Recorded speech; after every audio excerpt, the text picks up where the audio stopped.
you for your Just going to roll call on the vote, right? Oh, do you want us to? I thought John would do that.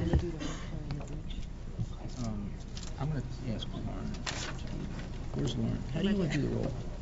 Well, let's just, Suzanne and I should just check off how many people we know are here. And we don't have to do a roll call. I'm not going to do it this time. Let's just check off everybody. Where's your list? Ready? Okay. Hi, everyone. I'm John Shantz with Comcast Cable. Delighted to be with all of you here today. I'd like to call this meeting to order, and before I turn it over to Jeff for a couple of points of business, I'd ask everyone to pull the microphone close and speak clearly so that we get good closed captioning things to those that are participating. And during the sessions where we're sharing information and looking for questions, I would ask everyone to turn your tent card on its side, and that will signify that you're looking for a question. And we will turn it to the phone as well, where they won't obviously have tent cards we can see, but do our best to make sure that we can get questions off the phone as well. So with that, I'm going to turn it to our CSRIC designated Fed officer, Jeff. Thanks, John, and welcome as the new chair of CSRIC. It's good to have you here. Today is the last meeting of CSRIC 4, and we have 3 reports for you to vote on today. You've had them to review for the last couple of weeks. First report that you'll hear about today is the report from the Cyber Risk Management Working Group. I think the longest report that CSRIC or NRIC have ever produced. It is a substantial body of knowledge and information. So we'll hear about that report today, and you'll have a chance to vote on it. We'll hear from the Emergency Alert System Working Group today, and there'll be a report to vote on from that group. And then finally, a report from the Legacy Best Practices Working Group. That group went back over all of the best practices that NRIC and CSRIC has composed and compiled and recommended to us over the years, and refined them and updated them. So that report will be placed before you as well. Finally, there'll be a status report from the Undersea Cable Working Group. There'll be no vote on that group, just it'll be a status report. Now, let me now just turn things back over to our chair, John Shantz, and we'll get started with the meeting. Great. Thank you, Jeff.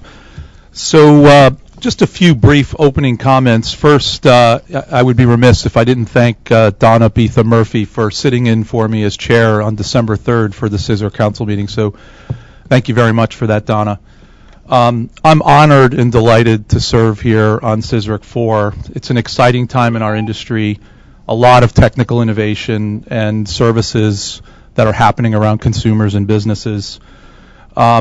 I just want to tip the hat to all of the, council members as well as the working group committees, joining CSRIC 4 here at the end. And in fact, an awful lot of work has been done, and we're going to hear about some of it today. So it's obviously been almost 2 years and 8 council meetings and probably hundreds of working group meetings throughout CSRIC 4. So a little bit of the tip of the hat, and thanks to all of you and those on the phone and those who couldn't make it today for all that great work. I think the first order of business is to turn it to Admiral Simpson, who will introduce the FCC chairman. Great. So we've got some remarks first, and then we've got the chairman. I'd also like to echo the thanks for Donna, who at the last minute stepped in, filled in, and performed admirably, acquitted the satellite sector well. And John, thank you so much for taking on the task of closing out CSRIC 4, but also the task of starting up CSRIC 5. So we're very excited about the engagement for both. Welcome to all for the final meeting of CSRIC 4. When CSRIC 4 was chartered in March 2013, you knew you had demanding, arduous work ahead. Today, as you vote on the final reports produced by these efforts, I want to congratulate and thank you all for your hard work and perseverance. Your commitment and the dedication of the members of each working group will deeply strengthen the FCC's ability to ensure the ongoing security and reliability of our nation's communications networks and services. CSRIC 4's work represents a significant step forward in private sector leadership on, among other things, cybersecurity in the communications sector. I'd like to illuminate some of the significant accomplishments of CSRIC 4 over the past 2 years. CSRIC's 911 recommendations were incorporated into the Commission's August 2014 third further notice of proposed rulemaking on how to best include enhanced location information for text. CSRIC also made significant contributions in framing the key considerations for establishing a location accuracy test bed, many of which have now been incorporated into the Commission's newly adopted fourth report and order on indoor location accuracy. On wireless emergency alerts, WIA, CSRIC produced recommendations to facilitate state and local WIA testing, to expand WIA message character length, and to optimize WIA geotargeting and message content.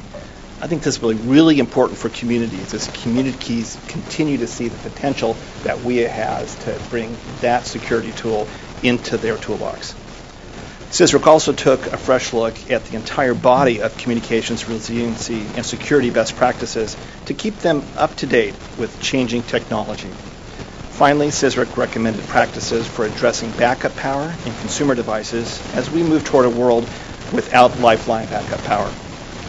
Because these recommendations were developed by you, those with the most direct and immediate knowledge of our communications infrastructure and its vulnerabilities, they can lead to dynamic strategies that are more effective and more adaptive than anything we at the FCC could create on our own through traditional regulation.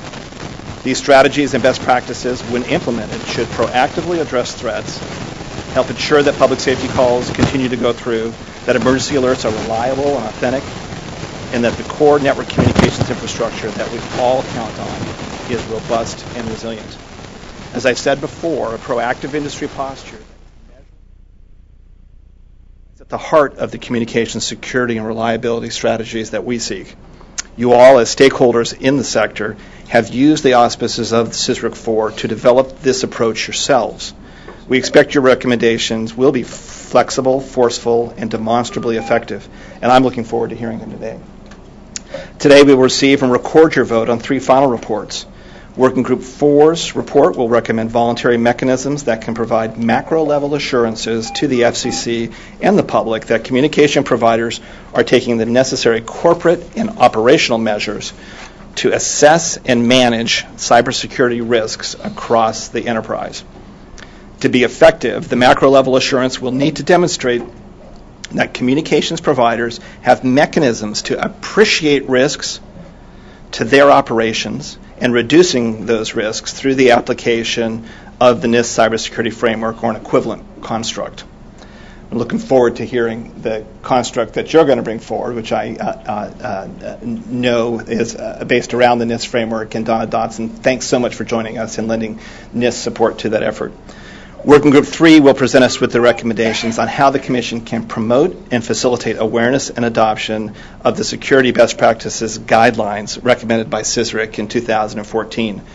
These recommendations will focus on promoting awareness of the June best practices among emergency alert system participants, and in particular, the smaller-sized entities least likely to be aware of such security guidelines, unsure of which guidelines would be applicable to their operational situations, and uncertain as to how to implement those that do apply. I'm hopeful that these will result in an implementable cookbook for EAS participants to guide their security improvements.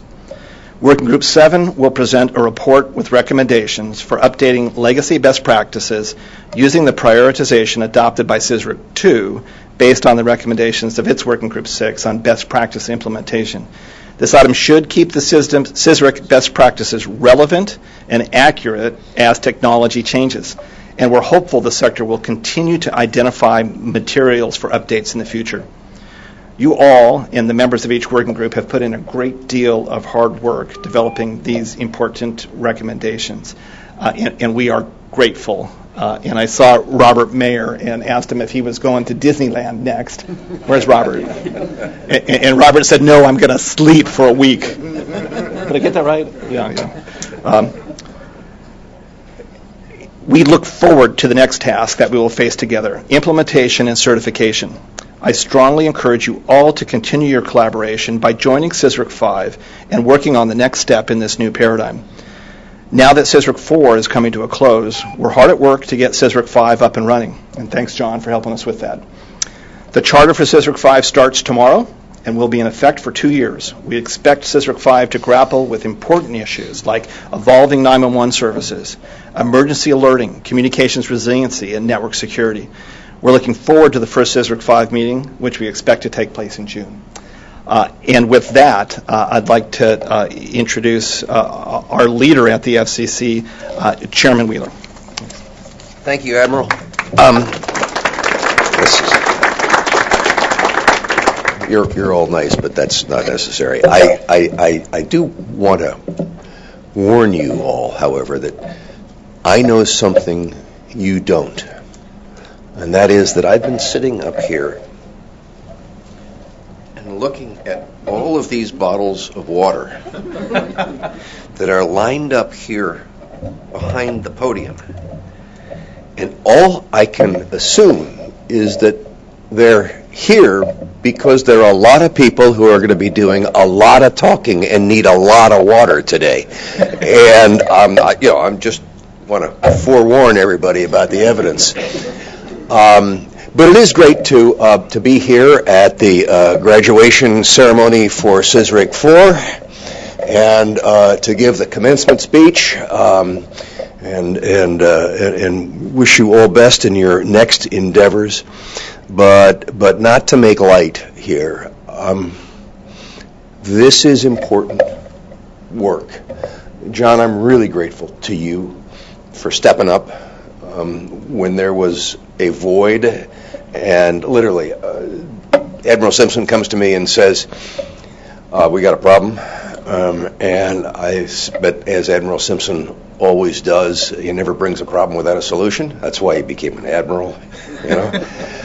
And he says, but here's the solution, and you were number 1, 2, and 3 on the list, and we appreciate you stepping up and doing this, and continuing to lead the charge, not only finish off CSRIC 4, but take over on CSRIC 5.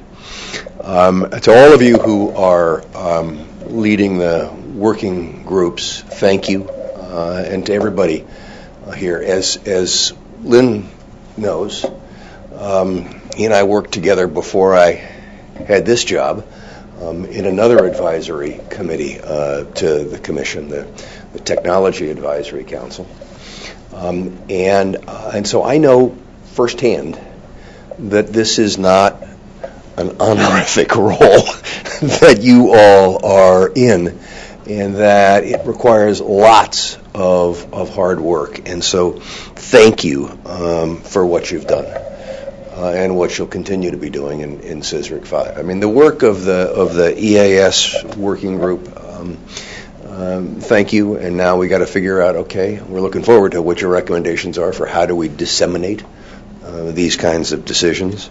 The Legacy Practices Update group, I mean, golly, you can't get much more essential than how do we have practices that have always existed that need to make sure that they keep up with the times. So thank you for all that you've been doing. As the Admiral said, the 911 recommendations that you all have made on multiple levels are now reality. They've moved from the kind of concepts that you developed to actually being regulatory realities.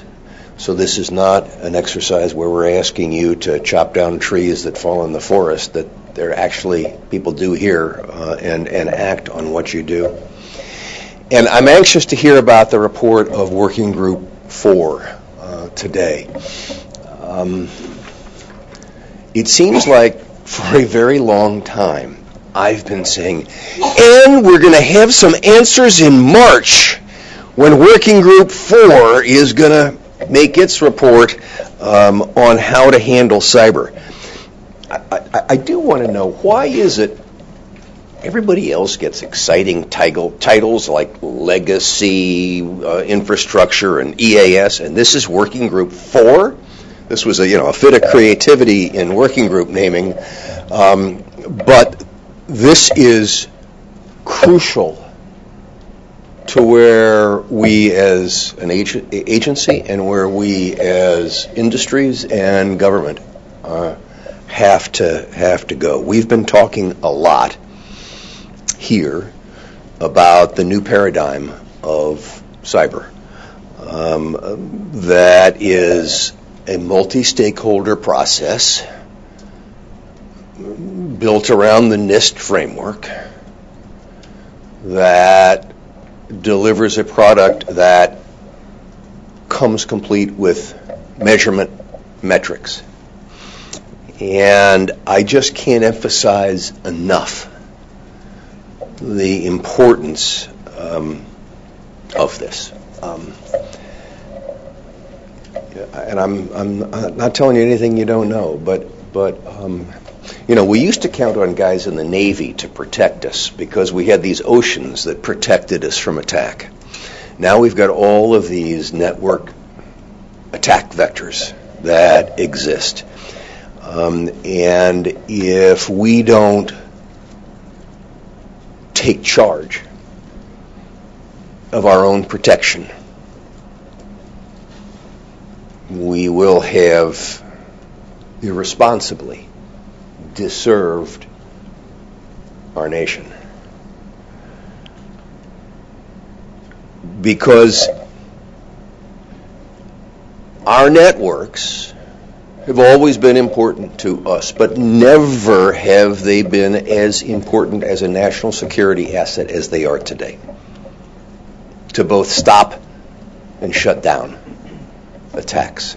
And so that's why the work of Working Group 4 is just so damn important, and why we're grateful to you for all of your efforts. Because companies have to lead in this responsibility.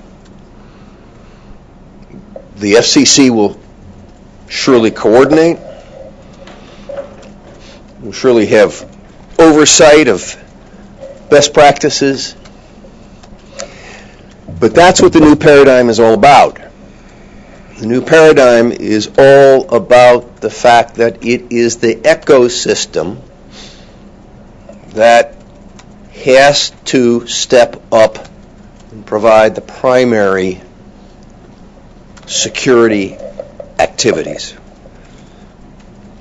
To have secure networks and to have methods of making sure that it's not just secure in name. Well, we have this voluntary practice, and that means if people follow it, then we need to make sure that it's for real. And that's where this agency comes in, because we want to give support to that. We want to facilitate what is necessary to see that it succeeds. We want to look and make sure that it is succeeding, and we want to be responsive to the realities that we find. But it all begins here. It all begins with the hard work that you all have been doing. And so thank you to Working Group 4. Thank you to all of you who have participated in all these working groups. And I look forward, if the Admiral will invite me, to coming back to CSRIC 5. But thank you very much for all that you're contributing. Thanks, Admiral. Thanks, John.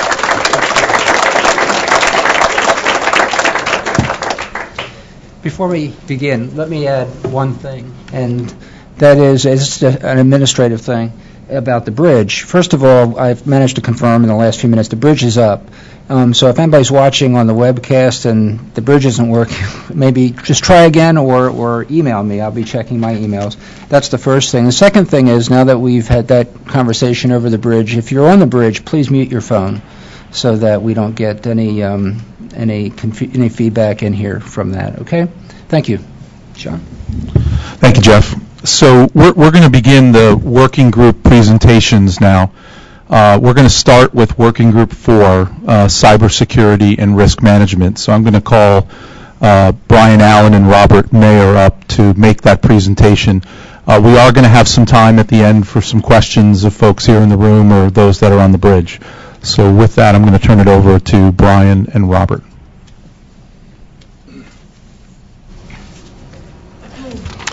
Good afternoon. I'm hoping that most of these bottles of water are for us.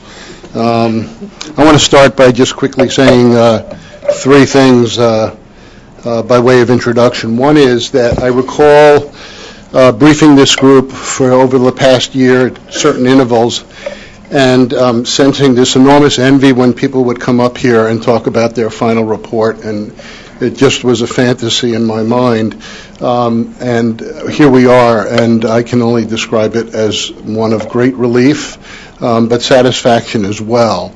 I also recall that the Admiral, the chairman at one point talked about the Admiral's concept of talk and how he wanted talk in this project, and I thought at the time, TALK, no problem. We can spend some time doing talking, but then I learned, of course, that it was a different principle. And when I understood that principle, I understood that we were going to have to really do something significant to demonstrate that concept. And then last but not least, I would say that recently there has been a report of about this length, and it's 400 pages that the FCC produced, and we're happy that this document is of similar length and quality as the most recent document. So with that, let me begin.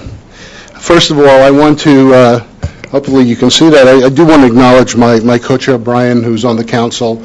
Brian's allowed me to go through this. I think he will participate as needed and as questions emerge, but for purposes of timing, we thought it would be helpful just to kind of have a single presenter and share with you the essence of the report. The contents today will describe some policy guidance that led this process, the leadership team and the members of the team, the charge that we were given as a working group, the way the report is organized, and I'm sure all of you have read all 421 pages, so it might be a little redundant, but we'll share that anyway. Some of the voluntary mechanisms that are at the core of the commitment that industry is making. I think a very important part of the report is the guidance and the resources that we provide to industry, the recommendations that CSRIC, that we will propose that this council adopt in the context of your function as a FACA, and then we have some appendix information around the segments just because we wanted to make sure that if we didn't have time, we could go through that fairly quickly and then allow for some questions and discussions.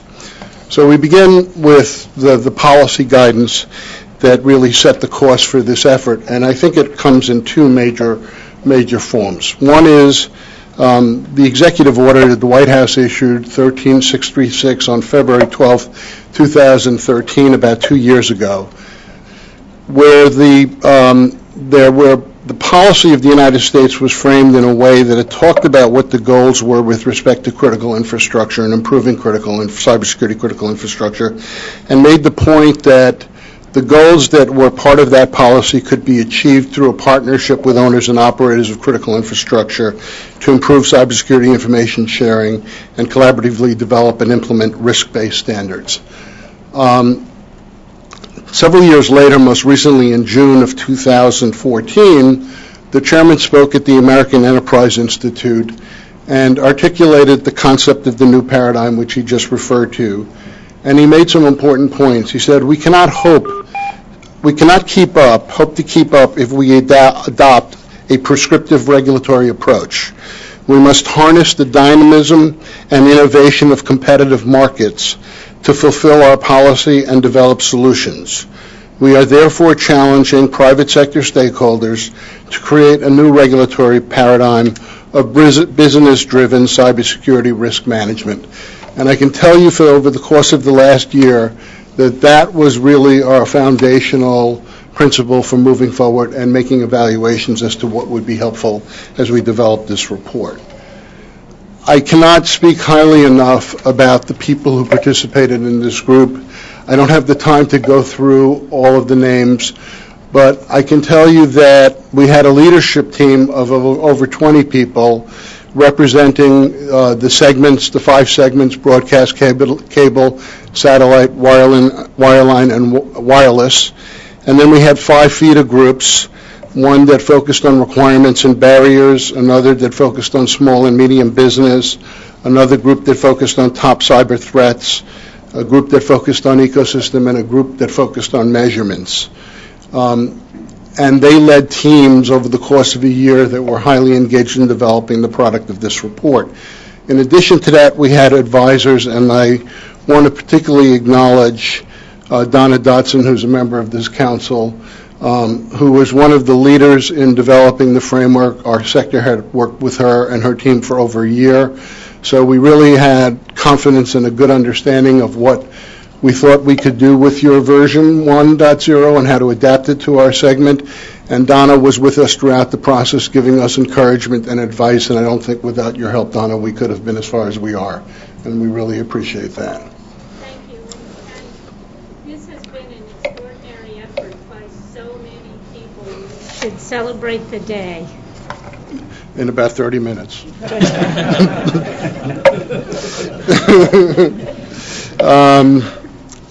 Speaking to the people, here's a list of the 100 or so folks who were part of this effort. And I just want to point out that in addition to the experts from our sector, from the broadcast, cable, satellite, wireline, and wireless industry, we were fortunate to have external stakeholders who have an interest, obviously, in the services that we provide. And we had folks representing the defense industry, the energy sector. We had several state regulatory commissioners and staff. We had representatives from the finance sector, from the IT sector, from academia, and from security firms, and probably a few others that I'm missing. So it was truly an opportunity for us to share information about the framework and to make sure we were not doing it in a way that was insulated and without the benefit of having other folks evaluate what we were interested in, what we were tasked with doing, which is the next slide.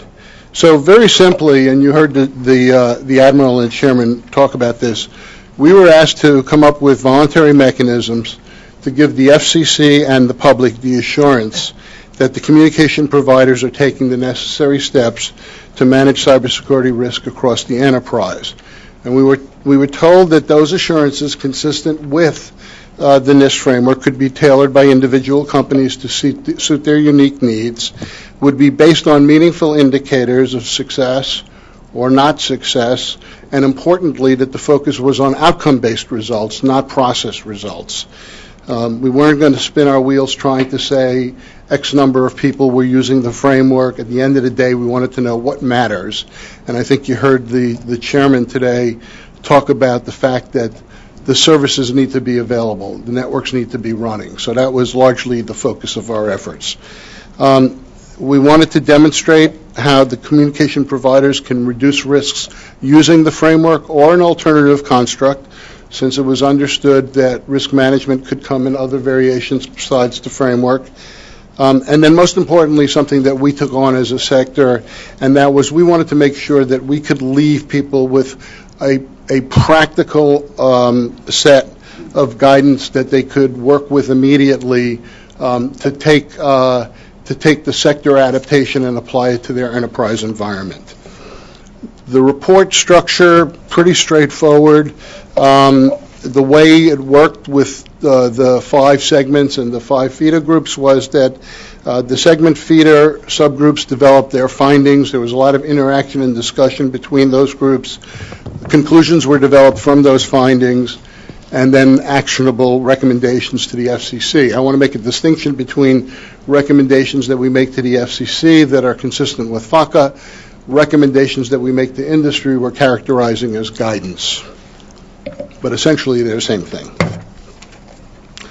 The voluntary mechanisms, we came up with 3 new voluntary mechanisms. The first mechanism is the sector's commitment to propose FCC-initiated confidential, company-specific meetings to include the Department of Homeland Security, which is our designated sector-specific agency, which has meaning under existing law and process. And that the companies that agreed to participate, it would be voluntary, would discuss efforts by their organizations to develop risk management practices consistent with the framework or an alternative construct, that the companies would share information regarding cyber threats or attacks on their critical infrastructure, and that the organization's efforts to respond to recover such attacks would also be communicated. Companies that choose to participate in the program would be afforded the protections that are given by the federal government to critical infrastructure owners and operators under a program called PCII, protected critical infrastructure information, or some legally sustainable equivalent, so that we had some assurances that sharing vulnerabilities and information like that would not be used in ways that could be problematic for us going down the road. And then we state in the report that this particular mechanism represents a new level of industry commitment intended to promote additional transparency, visibility, and dialogue with the appropriate government partners and our regulators in the area of cybersecurity risk management. So for obvious reasons, if we're talking about threats, if we're talking about vulnerabilities and discoveries, those are the kinds of issues that we do not necessarily want to be shared in the public domain, but we also recognize that the government and our regulator have legitimate interests in understanding what's happening, and this is the mechanism by which we would propose that those discussions take place. The next item that we are proposing is there's been a process through the Critical Infrastructure Partnership Advisory Committee, the CPAC structure at DHS, which is the place where the public-private partnership for all 16 critical infrastructure sectors take place. That as part of the annual sector reporting, the sector annual report, we would participate in an expanded report to include a review of measurements, and that the council would include information on cybersecurity, critical infrastructure network, critical communications network infrastructure in the next report in 2015, and that the report would be coordinated and provided to the Department of Homeland Security, but also to the Government Coordinating Council, which is the partnership entity that we work with and have worked with in the past, in which the FCC is a participant, as well as about a dozen other federal agencies. And we will work with these government partners over the course of the year to help frame what is going to be meaningful in that regard. And then lastly, we recognize that as part of the executive order, there was a significant role that was assigned to DHS in terms of outreach and education. And we have agreed that we will work in a very vigorous way with the Department of Homeland Security and their CQ program, the voluntary program. We recognize that a lot of what's in this document and a lot of what NIST is intended to do needs to get out of the Beltway, needs to be infused into the larger community of companies and segments. And we think that with a lot of the support of the companies, the associations, the council, DHS, that we can really invigorate that effort and promote a lot of the content in this document, and we're committed to doing that as well. All right, so the part that I think we all felt at the end of the day was really going to make the difference was what kind of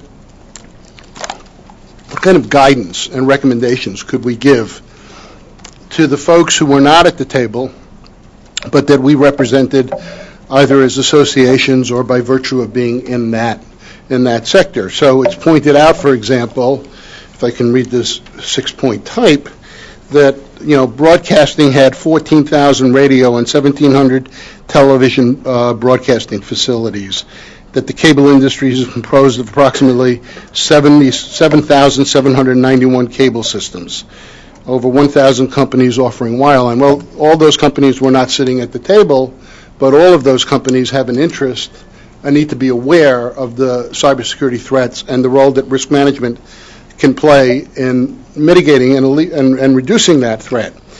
So the guidance for us was really important. And the kinds of guidance we provided, one was, and this was something that Brian helped us with early on in the process, because he said, and we heard this from Admiral Simpson and we heard this from others, that this stuff has to really start at the top. It has to be holistic in nature. There has to be a governance structure in place at the enterprise that addresses cybersecurity risk management in the context of broader enterprise risk management. So we talk here and in the report about a holistic approach around governance, and we talk about the kinds of activities or focus areas that would be required for a body that had such responsibility. And there are 6 points laid out here. I won't read every one of them, but each one of them I think represents kind of the best-in-class thinking about what it's going to take to make a governance role within an organization effective. And of course, there's a lot of flexibility. There's no one-size-fits-all, and there's a lot of documentation out there about what different companies can do with respect to the governance process. But it does need the attention, and it's getting more and more the attention of top management, the board of directors, and others. So we say, while the specific structure and operational practices of these governing bodies can and will vary among individual companies, the foundational principle is that every company should treat cybersecurity as a key component of overall enterprise risk management. On the next slide, we kind of extracted the messaging that we read throughout the entire document. There was a lot of common thinking around that, and we said that in addition to the specific guidance that you're going to find in the 5 segment reports, that there were certain messages that transcended the specific segments and covered the entire sector, and I would argue probably cover all 16 sectors as well. And that is, we're urging these companies to review the report, to use its analytical process to adapt the framework approach to cybersecurity risk management to their own operations and networks. And when you read the report, you'll see that there's a fairly sophisticated template around the analysis that can be used to prioritize these measures. We went through a pretty rigorous effort, bottoms up, I think, to help companies make such determinations. That the document should be, the framework document on the appropriate components of this report should be presented to company officers and personnel who have direct duties that encompass cybersecurity management and operations, that we ensure that the operators and vendors at every layer of the transmission control process and IP model conduct their operations with cybersecurity diligence to prevent and respond to attacks on their networks and operational support systems. And you'll see something here that speaks to the need for a lot of communication and coordination across the ecosystem. We all have upstream and downstream interdependencies, and we have to work together to manage this process. Otherwise, we're going to be dealing with weak links in a chain that are going to create problems for us in terms of our national posture. And then finally, recognize that threat knowledge is power, and considering adopting a threat intelligence handling model to enhance protection of the infrastructure. And this includes sharing more detailed threat intelligence information with trusted stakeholders to improve information gathering for use in threat analysis and cyber risk management decision making. And we're seeing that there's progress being made in the attention to information sharing. And just to give you a feel for the kinds of analysis that we're talking about, and this is included in your presentation. I'm not going to get into the specifics, but I want to give you some visibility into the analytical construct. So with respect to requirements and barriers, one of the points that was made when we started this effort, there was a group called Barriers to Implementation, which came out of an approach we had done in an earlier CSRIC. And basically we went to the group and we said, look, it's great that you have a good sense of the barriers and that they're high level and you're confident that those are the barriers, but we need to do more work to make sure that we can convince ourselves that the barriers are real and that the barriers are targeted, so that if we are going to be talking about incentives down the road, the incentives are applied in a very targeted way towards very specific barriers that may be unique to segments and they may be unique to companies by virtue of their size or scope. So we looked at financial, technical, legal policy, and operational barriers, and those were evaluated. And on the next page, what you'll see, and it's in the report, is that we have over 100 pages that identify sector-specific operational and technical resources needed to implement the NIST CSF for all 98 subcategories. So we had a group of engineers who looked at all of the 98 subcategories, all of the processes, many of the informative references that were provided by NIST, and we asked ourselves, from a sector perspective, what is it going to take operationally to implement this process? What kinds of technologies are going to be required, whether they be software, hardware, firmware, or whatever? And from that, we were able to think about what could be the barriers that would affect an enterprise's ability to implement that. It's a significant body of work, and I think it will have great use going forward. Ecosystem is a great topic because everybody has a different view of what the ecosystem looks like, so we picked everybody. And we have stuff here from Google, and we have stuff from the comm sector, and we have material from the Internet Society, and we have some private vendor information. And the bottom line is, when we looked at all of that, we felt pretty confident that we could come up with an understanding of the ecosystem, and 27 separate categories of ecosystem participants were identified, and there is a textual description in this report of each one of those 27 organizations or entities. And it's reflected in this chart here. You don't see the entire chart, but I think this is something that really brought the ecosystem group and the threat group together. We looked at the internet stack, everything from the network layer, the internet protocol layer, up to the transport and the application layer. We wanted to understand what were the current threats that were coming at those vectors. And on the left-hand side, what are the entities that are being impacted at that level of the internet stack by these threats that we know of right now?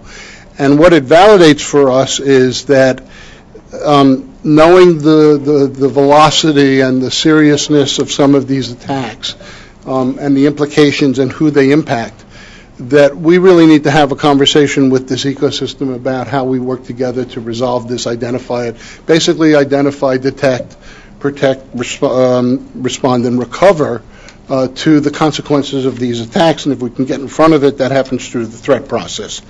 From a comm sector perspective, we looked, and this can be done for the entire ecosystem, but for us, we looked at the major participants, which are the column participants of our sector participants, wireless networks, internet service providers, broadcasters, access network operators, and then we matched that against to the variety of participants who support these providers with services like cloud services and content producers and end users. And we wanted to identify where those connecting points were so that we could begin to have a conversation using this common taxonomy and the framework with these particular folks and say, here's what we're doing, what are you doing, how do we make sure we're aligned in this conversation around risk management. And here's an example of what I was talking about, where the textual description for each of the 27 ecosystem participants is provided. A significant amount of effort was done on measurement, and we wanted to do more than kind of focus on the outcome measurements and the underlying aspects of an outcome measurement, in our case, as mentioned before, the availability of the networks, but supported by the constructs of resiliency, integrity, and reliability. So what we have is two different flows here. One piece, the blue piece, reflects what companies internally can do to develop measures to assess their risk profile, their risk tolerance, and what they want to do. And I think if you look at the recent NIST FAQ, I can't recall the number, I think it might be 27, where NIST lays out in one paragraph, I think, a very good statement about measurement in the context of the framework and what the enterprise can do with respect to approaching measurement. I could not say it better. It's in that document. The other item speaks to, we're going to have recurring threats. We're going to have a recurring interest in what evolves, and we're going to have an interest in measuring it. And the question then becomes, what's the process in place? So we're not constantly in a one-off situation. where we have a structured process to look at measurements based on criteria for good measurements, based on our ability to validate them, based on an ability to aggregate reliably if that's the case. And we're proposing a structure here, and that conversation will begin very shortly in terms of how do we implement this structure, probably in this CSCC, GCC environment. So at least for our sector, we have a way of taking incoming inquiries around particular threats and evaluating what can be done vis-a-vis measurements to provide some indications of whether we're being effective with regard to remediation activities. The next slide, I don't want to emphasize, I can't overstate how important this piece was. While we focused in large part on critical infrastructure from the perspective of the 5 segments, we also early in the process acknowledged, as it does in the framework, that the framework can be used by all enterprises in terms of their determinations as to what constitutes critical systems and assets for them.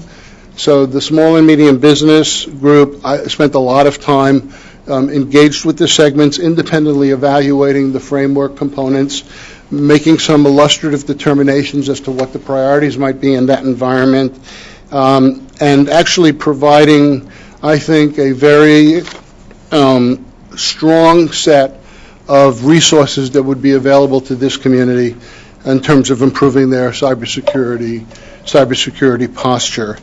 And what we discovered was that it's wrong to think that all companies that are large have it all together and that all companies are small don't represent the same level of process integration. It's not always the case. This group can benefit from better information and more coordination, but there are groups in this area that are leaders, and one of the organizations, Silver Star, for example, has been recognized by NIST and others, and they have seen cybersecurity as an opportunity for them to go forward in the context of being successfully marketing their services. And I think that's the kind of market evolution that we really want to see. We want to see as much market incentive as possible. The threat team, we had excellent support. We had people like Tony Sager from the Center of Internet Security. I hope I got that right. But we also had practitioners who were experts in actually dealing with real threats in the context of communication environments. And they looked at all of the threats, the known knowns. We have issues with unknown unknowns, and we're always going to be dealing with that. But there are practices that we can take and processes that can be developed and models that can be applied that will be able to leverage when new things emerge, so that we're not repeating kind of the infrastructure to respond. And this report really lays that out. And in this next slide, you'll see that the blue box talks about community modeling. I think it's similar to what's being discussed now in terms of the evolution of the information sharing and analysis centers and the information sharing analysis organizations that are part of the latest EO. But also you combine that with a proposed infrastructure, process infrastructure at the enterprise level.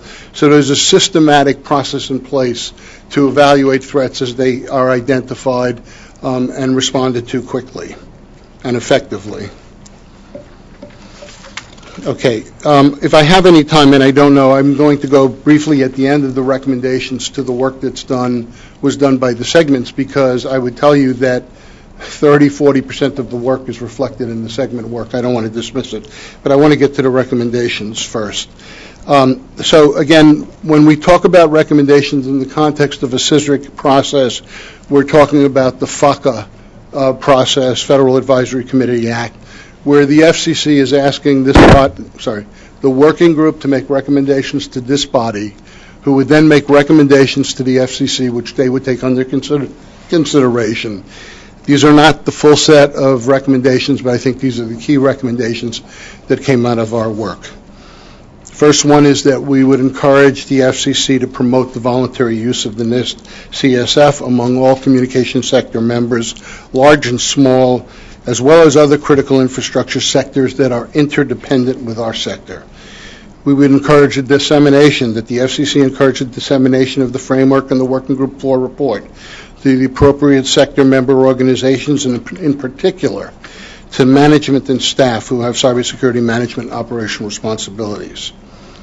That the FCC should work to coordinate and rationalize framework-related federal state government initiatives to ensure efficient use of critical and scarce cybersecurity resources.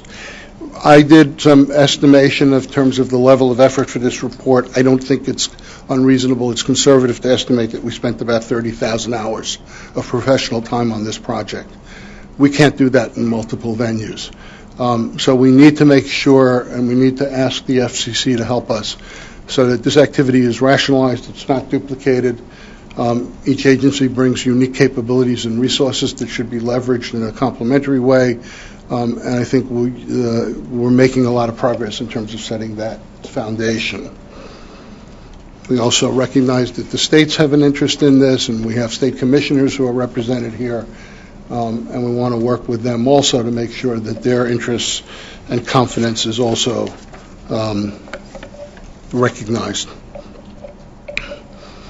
We have existing mechanisms, long-standing ones in the communications industry at the strategic planning and operational level. We have the National Security Telecommunications Advisory Committee, which reports to the President on strategic issues. It recently did work on mobilization on incident response in the event of catastrophic cyber incidents, and it's done work on Internet of Things.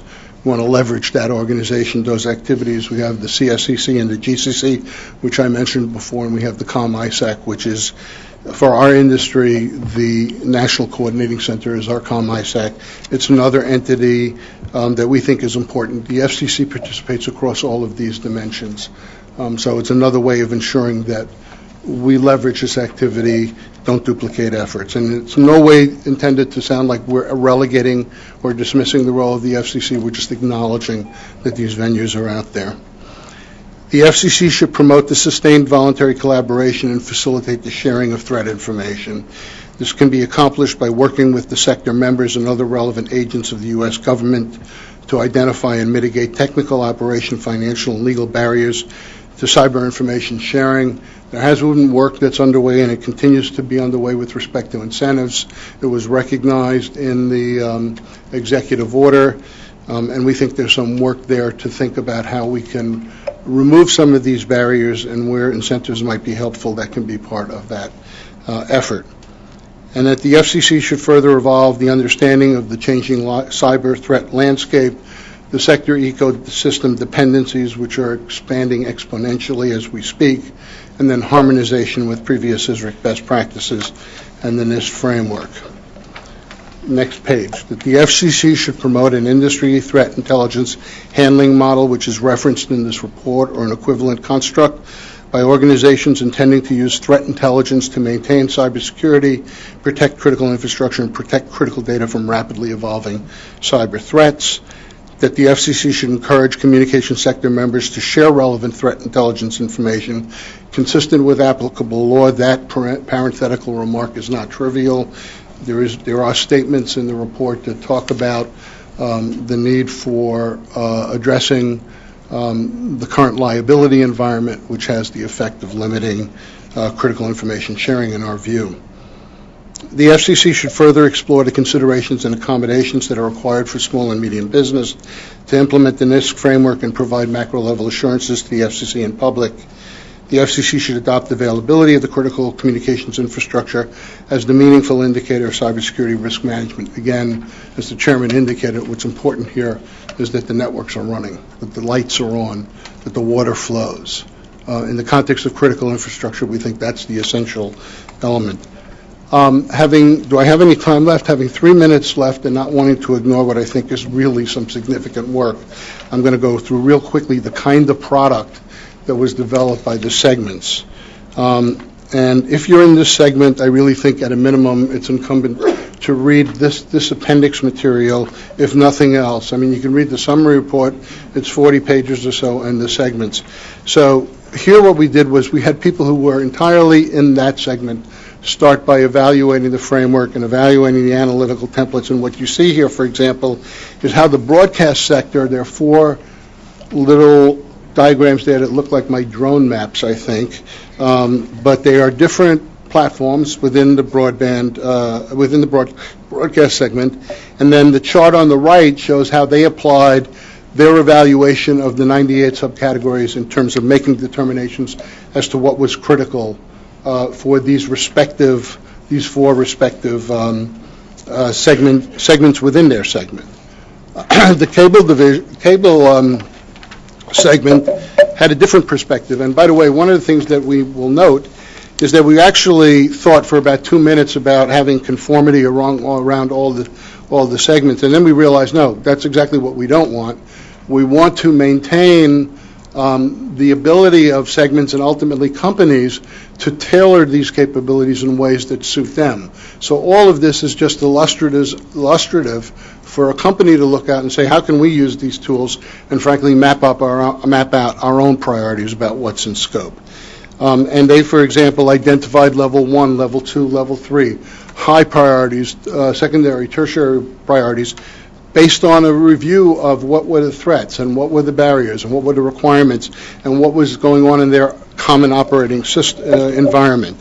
And then there's some use cases with generic views of that. The satellite segment also very interesting in terms of the way they decided, whereas the template had criticality, difficulty, effectiveness, they said it's really for us to rank based on difficulty and effectiveness. We're going to make certain assumptions that people are going to be implementing it properly, and they came up with their view of what they would propose for their organizations, and very specific informative references that could be used by that segment to apply risk management effectively.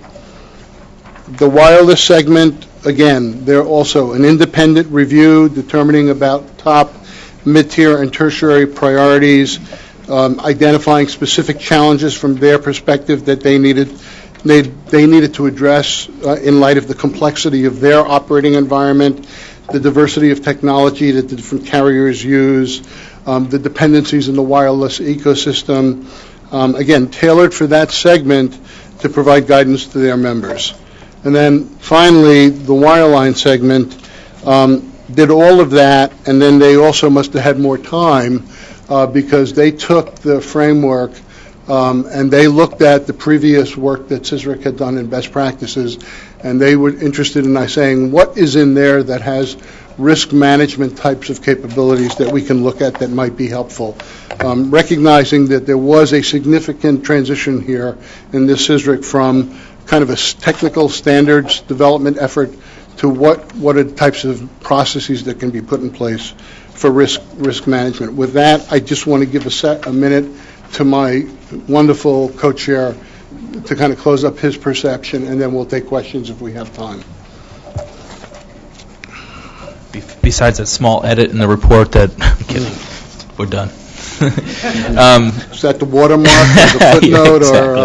Yeah, exactly. I think just the comments of the adaptability and have really come through. I think when we first started off and talked about risk management and the application of the framework and how this is going to work out, and through Donna's guidance and really everybody's input from all the segments and the feeder groups. And I don't know if we had an end goal in sight. I mean, I think we knew what we needed to deliver, but it was with all the collaboration that we finally got there, and we kept it very process-driven the entire time because that's what we're dealing with, right? A very dynamic threat, and being able to incorporate the risk process and risk management and through governance and managing the threats through the business and through business risks and community risks as well. And I think we've captured that. And I just could not say enough about Robert and his leadership and keeping everyone aligned and how many times we kind of went off on straight conversations and pulled it back in to be able to accomplish a report like this. Everybody that had a hand in it should be incredibly proud, I think. Yeah. And let me just add, with that, I want to make a few acknowledgments. Admiral, I want to tell you that we would not be here without your staff. They were critical members of the team. I want to particularly acknowledge Emily Talaga and Vern Mosley. Kept us constantly focused on what the assignment was, what we have to answer. And every time I deviated even a little bit, I'd get a friendly reminder from Vern saying, no, this is what it says, this is what you can do. And it was just phenomenal. And the amount of hours, Vern, and the evenings and the weekends, I mean, was really just Vacation amazing. time. And, yeah, vacation. So I want to thank you for making them available. Of course, Cleet and Jeff were always there, available to us to give us some sense of where we were. I know how passionate that they are on this, that even today, you weren't a tie today, Vern. So you know it's important that Vern's wearing a tie. It's a clip-on, sir. Thank you. All right, so I don't know what's Great. Well, thank you, Robert, for that very comprehensive readout. Brian, thank you for your support, and all the thanks that I think you threw to the working group for here. It's obvious that this is a very complex area of our work. It's a tremendous amount of effort has gone into taking that complexity and producing a very comprehensive set of recommendations. So with that, I'm going to open it up for questions of Robert and Brian and other council members. So we'll start in the room here. I don't see any tent cards sideways. Yes, sir. Bill, would you like to ask a question?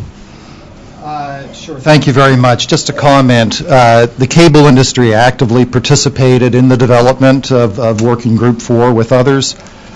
And in particular, I'd like to commend the co-chairs, Robert Mayer and Brian Allen, on a very comprehensive report, an outstanding job, and great leadership. And also thanks to the FCC for their support and guidance on this report. It was terrific. So to us, the report represents a real milestone in the collaboration across the sector and certainly provides a strong foundation for going forward for improving cybersecurity. So thank you. Thank you, Bill. I guess I'm going to go to the... I'm reminded I have to make one more statement. Well, please go ahead, Rob. Okay. So the question is asked, what changes were made since the February 20th document that we submitted to you? We didn't get any feedback from any of the council members. Well, we got feedback from one council member. And I just want to share that with you. And then the leadership team made a decision to include some language. The NIST team made an observation to us regarding the threat report. We wanted to acknowledge their recent draft 800-150, I believe it is, which was a significant amount of work around information sharing, and we wanted to make sure that when we presented and represented a community threat model and a threat handling process, that we made it generic in nature, it is illustrative, and pointing out that there are a lot of opportunities and overlap and consistency with what NIST is proposing, and what would be helpful with, and also what aligns with, I think, the intentions of the executive order. The only other thing we did was in the threat report, when I talked about that applicable current law, we have a couple of sentences in there. It's not advocacy, but it points that issues related to information sharing, it's important that those get clarified in some way so that companies know what actions they can take, what actions, if they don't take, are not going to be problematic, all with the intention of avoiding additional liability exposure. And I think that is a concept that's well recognized, but it's not intended to advocacy for any specific legislation. It's just intended to point out that that's an issue that's still on the table that needs work. Thank you, Robert, for that clarity. Any other discussion or comments of the council here in the room or on the phone?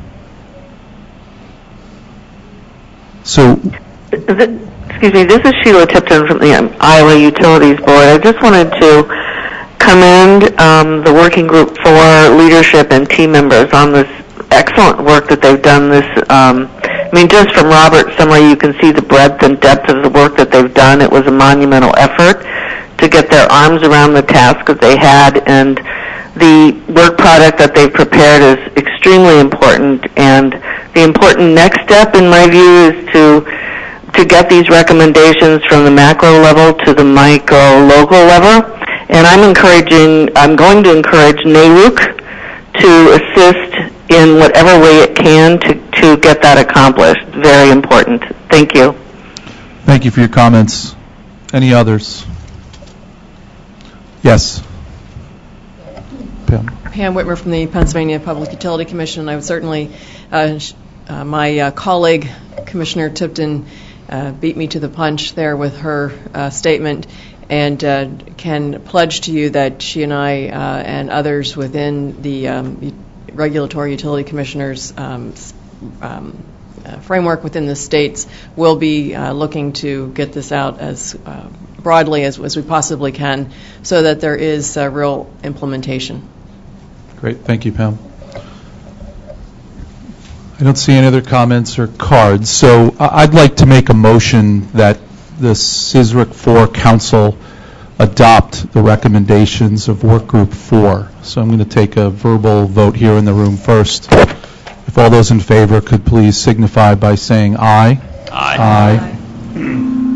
I'd like to take a phone vote. All of those in favor of adoption, please say aye. Aye. Aye. Aye. Aye. Okay. Aye. Let me come back to the room. All those opposed, please respond by saying nay. No nays. All those on the phone that would be opposed, please signify by saying nay. Motion carries. Thank you to Working Group 4. What a tremendous piece of work.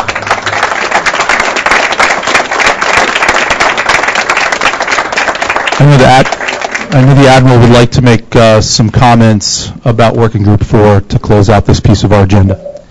Yeah, well, you all know that I'm normally not shy as the working groups present their reports, and you would think that something was wrong if I didn't make comments about a report. On this one, I wanted to wait until after the vote because I do want to recognize what a significant accomplishment this is, and I was ready to describe after I got the pre-brief this as a win-win between the FCC and the industry, but I am increasingly appreciating that it's a win-win-win.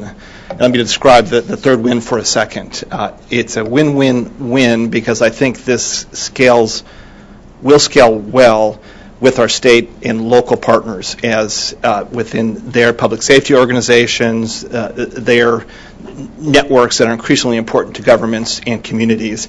This will enable that common language for discussion about cyber risk, which will be so important as we go forward.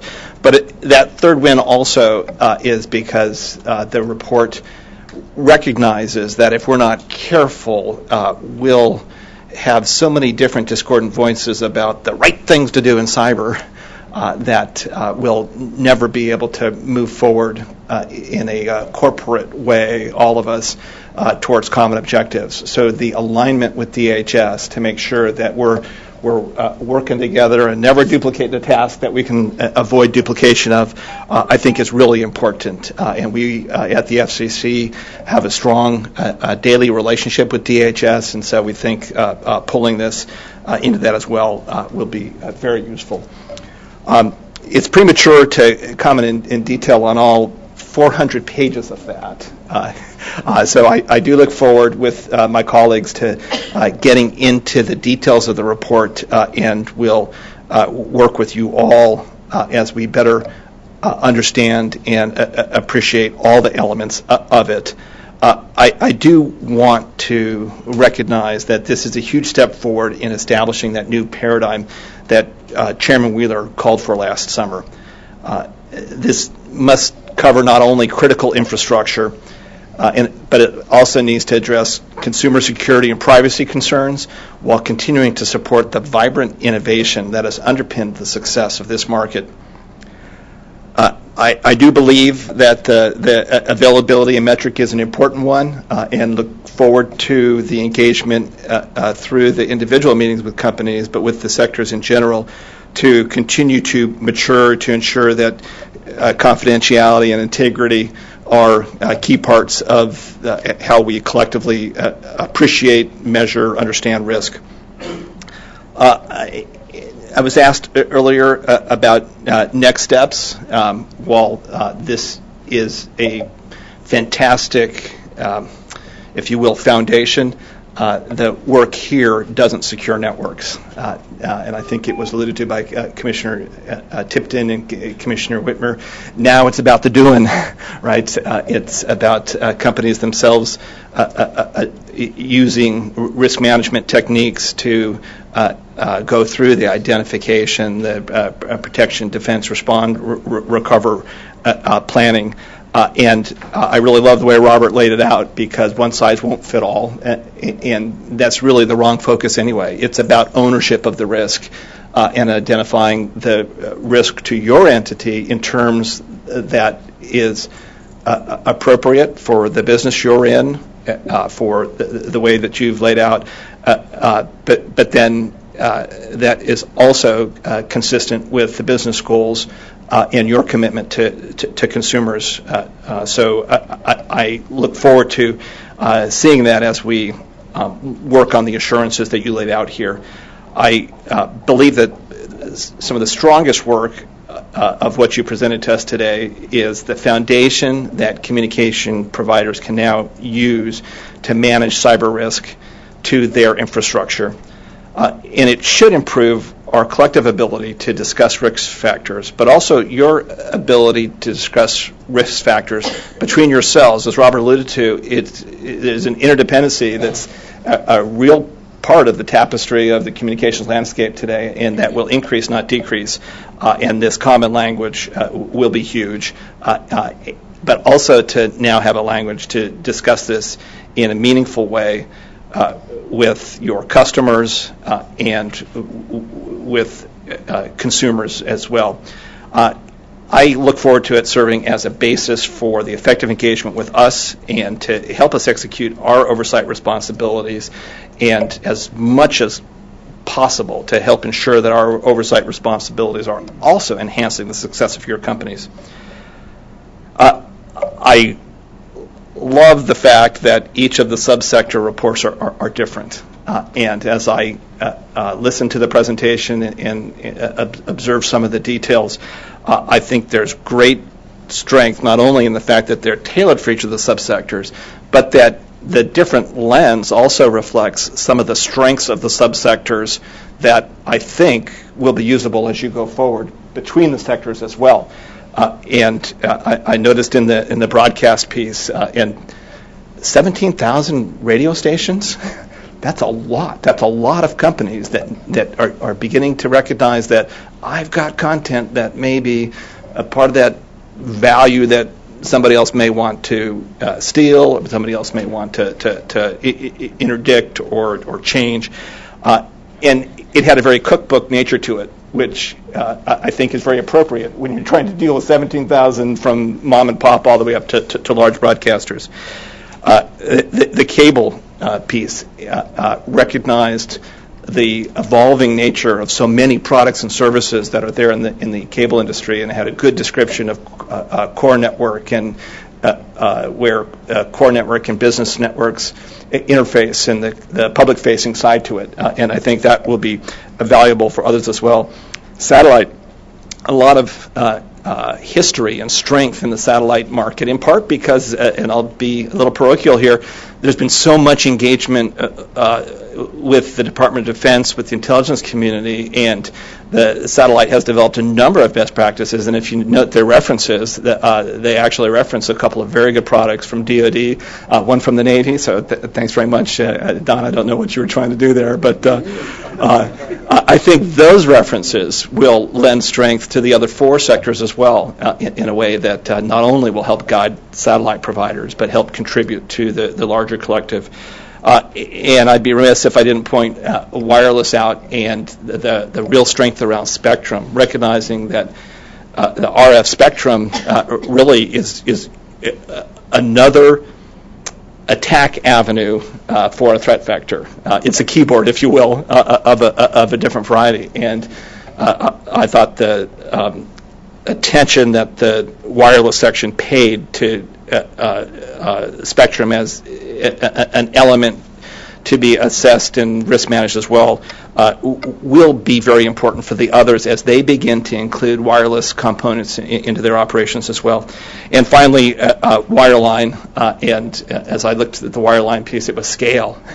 Boy, it underpins virtually all the other four have an aspect of wireline in their business. So I encourage you all as you go forward to not only follow up on your sector-specific report, but to look at pulling strength elements from the others as well. Let me close with again thanking the over 100 participants, really subject matter experts that contributed to pulling this together and developing the plan for future action. We're going to go back and analyze your recommendations in great detail. We'll also seek public comment. I think it's important, one, that we get this great report out and get maximum exposure to the details in it, because I think it has so much potential, not just for your companies, but also your consumers and your partners as well, but also to ensure that we get stakeholder input in how the FCC can support and promote meaningful market-driven cybersecurity risk management by the industry, as you've laid out for us today. So to all, thank you very much and congratulations. Thank you, Admiral Simpson. I think the public comment is probably a good avenue and even supports the first recommendation of Work Group 4 with more awareness across the industry and the whole ecosystem. So in order to keep us moving today, we'll move to our next Work Group 3, to provide their readout and recommendations on emergency alert systems. I'd like to ask Larry Walke to come up and take the council through that.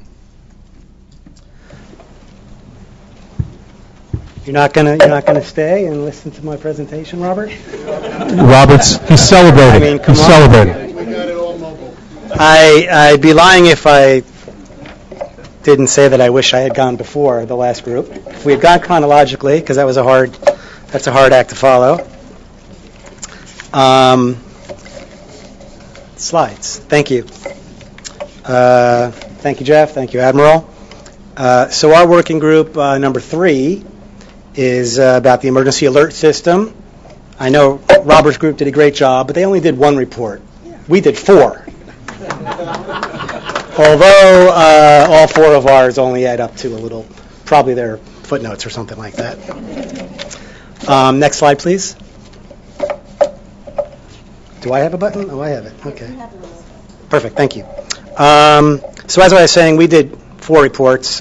Briefly, our first report was on improving the process for state EAS plans. We submitted that back in March of 2014, and we understand the FCC is going to be taking those recommendations and moving ahead with those. In June of 2014, we submitted a report on the issues raised around the nationwide EAS test and some other operational issues that the FCC raised in an NPRM that it issued. Also in June of 2014, the subcommittee that I'm here representing today, we submitted some recommended actions to improve the security of the EAS. Basically, cybersecurity, hygiene recommendations narrowly focused to the emergency alert system. Here is just a quick rundown of our members. We have about 44 members. And as I mentioned, in June of 2014, we submitted a report that you approved on security controls and information assurance for the EAS system. We recommended best practices for EAS cybersecurity hygiene. We tried to target those towards the EAS participants, the EAS alert originators, and the device manufacturers. And that was also generally based on the NIST framework in terms of the format. But we tried to keep it narrowly focused to EAS, and Richard Perlato was instrumental in getting that report in.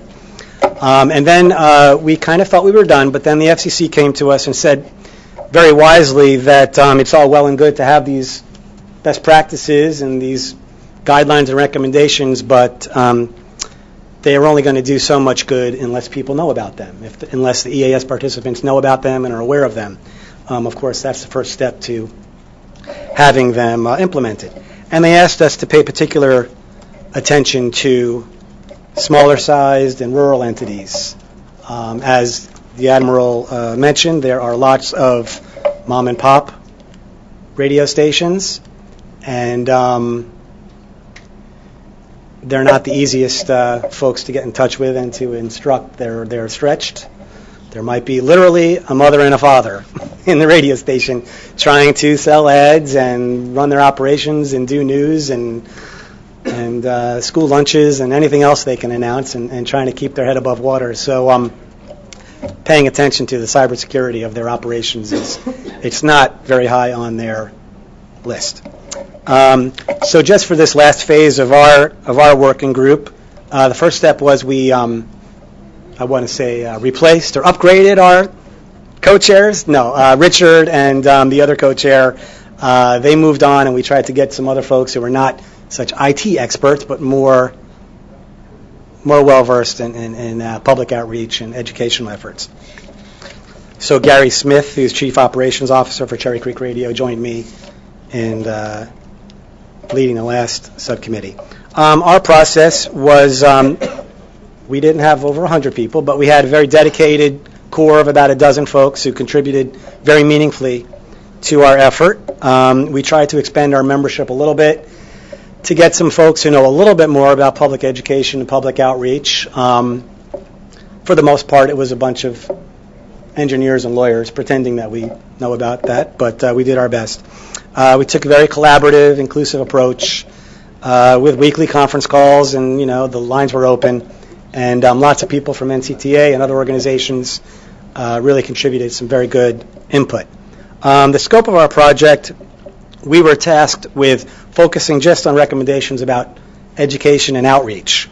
So we refrained, for purposes of this final report, from creating any new content or new guidelines regarding cybersecurity. Instead, we try to focus on outreach and education and use what we've already produced from the June report that we already submitted.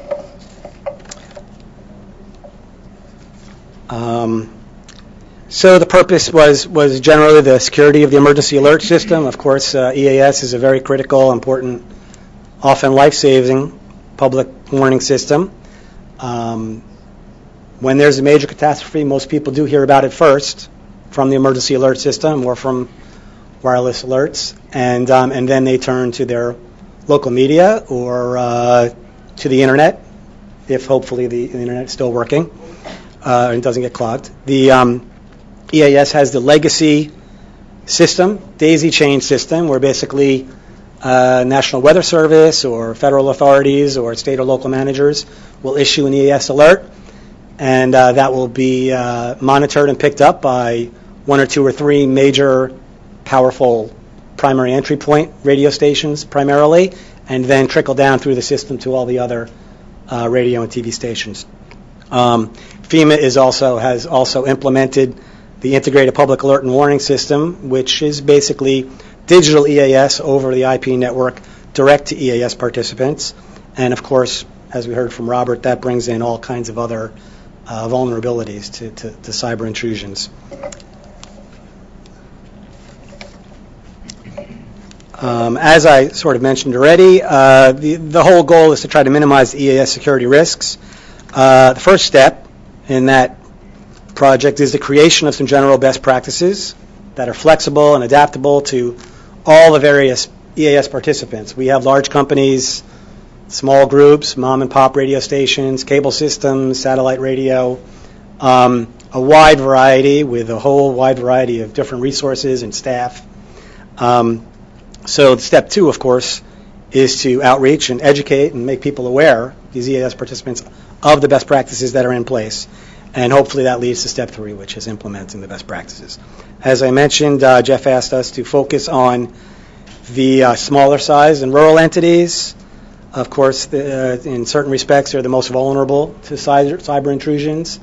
They don't have the resources or the expertise. They most often don't have on-staff engineers or operations people, especially people who have any expertise or experience with, IP networks and IT kinds of things. They use traveling engineers, and hopefully those engineers have some expertise on keeping the network safe, but not always. So, and of course, the costs and the burdens of implementing any kind of cybersecurity hygiene practices, it's just relatively more expensive for these smaller entities to deal with that. So we tried to come up with a bunch of practical recommendations for the FCC and FEMA and others to basically get the word out. A lot of these are self-evident. One overriding concept we tried to keep in mind was to keep it simple and keep it easy for people to use. I mean, step one, read these cybersecurity guidelines. Step two, change your password. Step three, have a firewall. I mean, really, really basic. And you'd be surprised. People from large companies are like, oh, that's a pretty nice way of doing it. And we tried to lay those out in our June report. But as I said, in terms of the format and the text there, the textual format used there, it was based on the NIST framework and a little more complicated probably than we wouldn't want the FCC just to take that and issue that out to the public. It really wouldn't be user-friendly for most of these EAS participants. So our first recommendation is for the FCC to produce or create a series of user-friendly, simple cybersecurity best practices that could be based on our June report, most likely, and tailor those to the various subsets of the EAS ecosystem: radio, cable, small companies, rural companies, large companies, what have you. Something that just makes it turnkey for those folks when they receive it. These best practices, again, a lot of these are self-evident. They should be prominently displayed on the FCC's website, on your Bureau's website, highlighted in FCC documents that relate to EAS or cybersecurity. One important recommendation would be for the FCC to revise the EAS handbooks that are required to be on hand at every place, at every location where there's an EAS participant.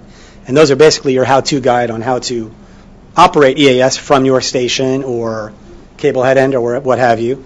And they're already tailored to a certain extent for each sector of EAS participant. So by realizing those handbooks individually, we think that will go a long way because it's a rule. You have to have it right there next to your EAS box, and you have to read it and certify that you read it. So that's the most obvious thing and probably one of the first projects we'd recommend the FCC undertake. And then to supplement these efforts with some webinars and webcasts, invite people from industry who are experts and from EAS participants who could help illuminate and make the information more relatable to their cohorts. And again, in FCC public advisories and notices. As far as FEMA is concerned, FEMA does a terrific job at producing a series of webinars, ongoing series for months and months, that's aimed at EAS alert originators. These state and local emergency managers should also be educated on cybersecurity hygiene steps in the EAS context, because, of course, we want their information, their networks, and their connections to the internet secure, but they could also be a resource for local EAS participants. So basically, just a basic recommendation that FEMA should, of course, continue with these webinar series and supplement them and expand them to include cybersecurity, EAS cybersecurity recommendations. And then the working group felt that the best way to really drill down and reach everyone in the EAS ecosystem, because as the Admiral mentioned, there's 14, 15, 20,000 EAS participants when you count cable and all these other folks. The best way to reach those folks is through the private organizations and associations like NAB, where I work. And it was our understanding that we didn't really want to make recommendations on these private groups and what they could do. That really wasn't our role. But we could recommend to the FCC to invite these industry organizations to support and extend the FCC's efforts through targeted outreach to our constituencies and our members. The list of outreach pathways are pretty obvious. We have conventions and conferences and policy forums. We have lots of webcasts and webinars and newsletters and email blasts and all these kinds of things that are ways that we touch all of our members and NCTA and CTIA and all these other folks who could probably do a lot to extend the FCC's efforts. And through coordination, we could hopefully get the word out and reach everybody and try to prevent some more human error mistakes or intentional intrusions. And one recommendation was to try to take advantage of the trade publications. Those reach quite a few large and small EAS participants, and that would be a good resource also.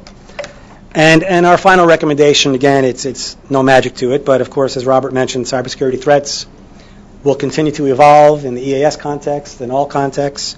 So the FCC, as well as industry, we just need to continue to assess the content and the process of the outreach and continuously look for ways to refine and improve the content and the education outreach methods and share information on incidents and best practices. And our report ends with not really a schedule of, step one, step two, what the FCC should be doing, but a list, a somewhat chronological list of the components of what we recommend the FCC actually do. We tried to be practical and simple, and on behalf of NEB and other organizations that participated in our group, of course, we're ready and willing to support the efforts in this area, because a lot of our folks have more expertise in drilling down in deep outreach into industry than the FCC, which is spending its time on other different things. That is all I have. And thank you for the opportunity to, serve on the CSRIC working group. And thank you to Gary Smith, who couldn't be here. He stepped up to help finish out our assigned tasks, and everyone else on our working group. Thank you. Thank you, Larry. Obviously, real important work around EAS and our national infrastructure. Like to open it up to the council for questions, comments, discussion. Anyone on the phone? Questions, comments? Admiral Simpson. That's perfect. Yeah, Larry, thank you for the report. My vision of a small broadcaster goes back to when I was a young lieutenant stationed with my wife in Newport, Rhode Island, and it was in a jazz phase of my life, and we would in the evenings listen to the local jazz station there, and they had a contest. The seventh caller was going to get a free jazz album. So I, on a whim, dialed the number, and the station said, in fact, it was the DJ, "You're the first caller." I said, "Oh, rats." Okay, well, Call back. I called back because I thought I might be the seventh. Back 6 times. I called back 6 times. You were there. Seen it happen. And then he said, "And you can come to the station on commercial. I'll give you the album." I have a visual of the small stations, and I understand from your recommendation that the piece of it that would provide educational materials to include those smaller EAS participants, but it strikes me that won't address this alone. That while that may guide the organic improvement of cyber posture for those small stations, there's an element of the risk that will need an external component that we need to work with the vendors to have more securable modems and index here so that the smaller broadcasters have equipment that's more resistant to attack, and that there's potentially a cooperative defense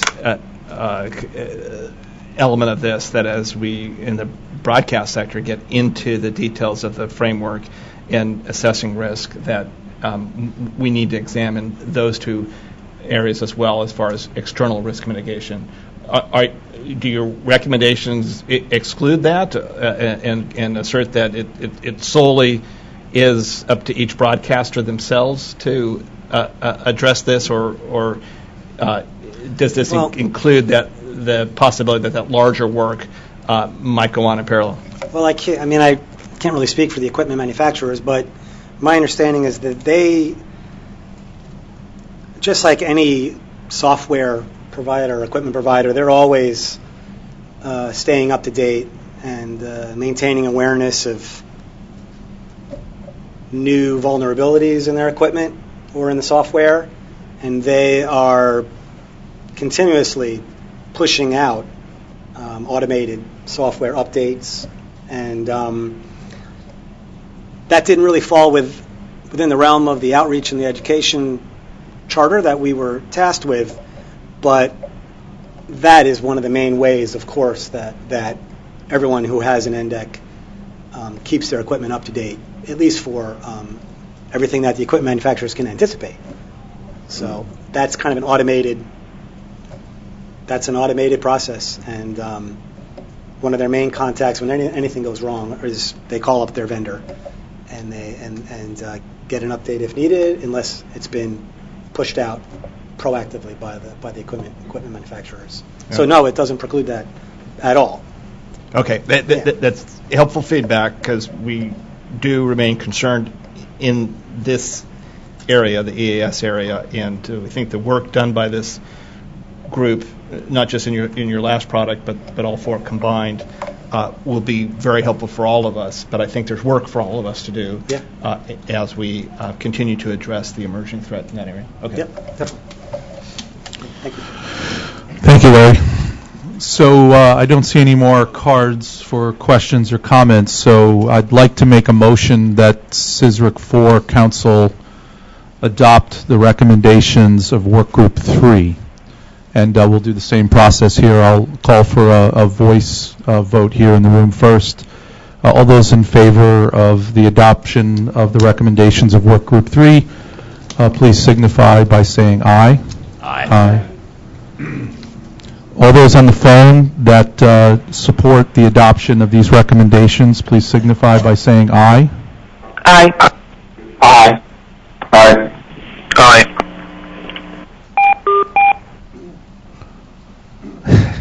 I don't think that was a vote at the end. All those in the room that are opposed to the recommendations, please signify by saying nay. All those on the phone, please signify by saying nay if they're opposed. Motion carries. Thank you, Larry, and all of Work Group 3. Thank you very much. So 2 work groups left to report out. We're going to move to Work Group 7, Legacy Best Practices, and I'm going to ask Robin Howard to join us up here at the podium.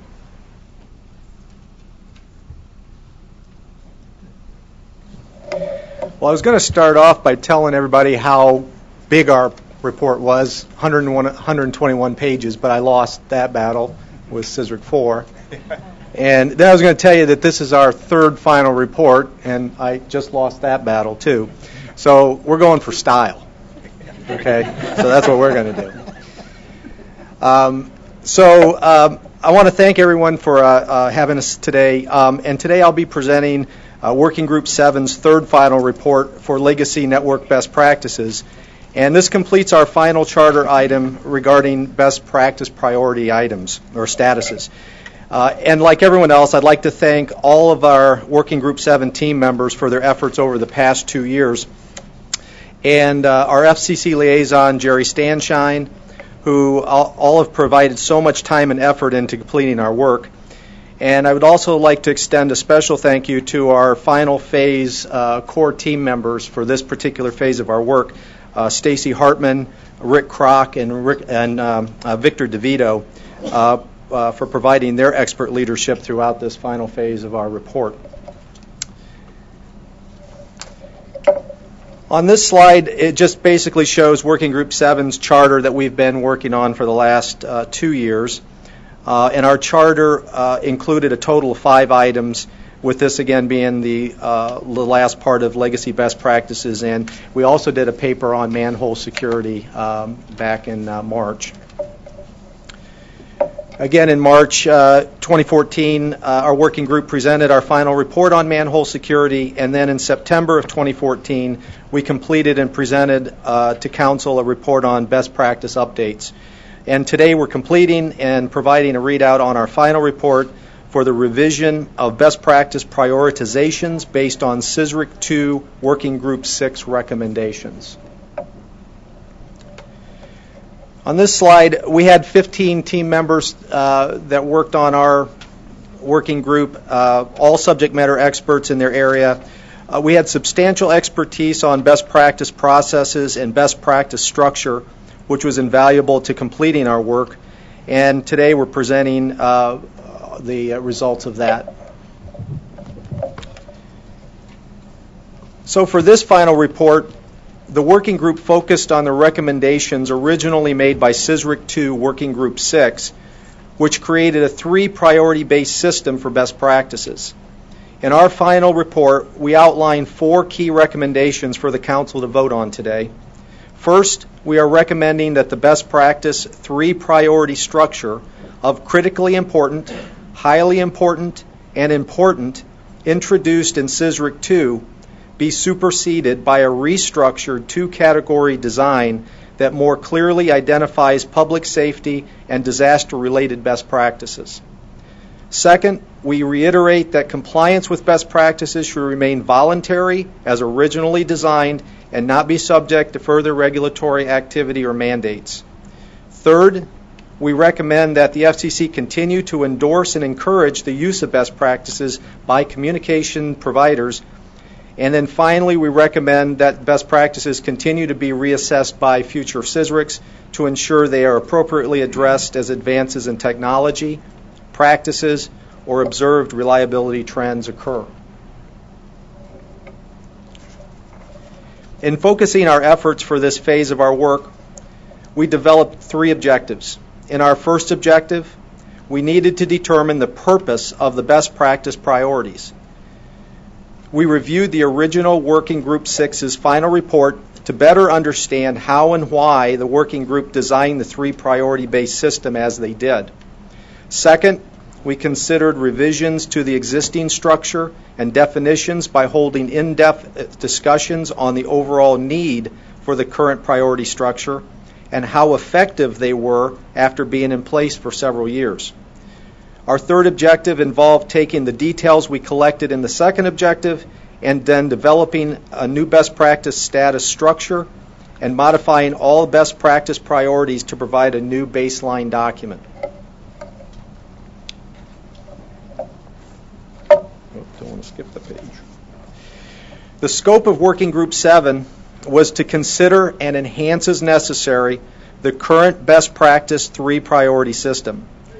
Within our scope, we agreed that any enhancements should be applied to all 1,022 current best practices to establish a new baseline for future use in online databases and CSRIC working groups. Within our scope, we considered how the existing structure could have been interpreted and how that interpretation may have impacted the use of certain best practices. The working group also explored the regulatory environment regarding the use of best practices and whether existing priorities could be influenced either by raising them higher or lower than was actually warranted by current events. And finally, we reviewed and reaffirmed previous CSRIC guidance that industry best practices remain voluntary in nature.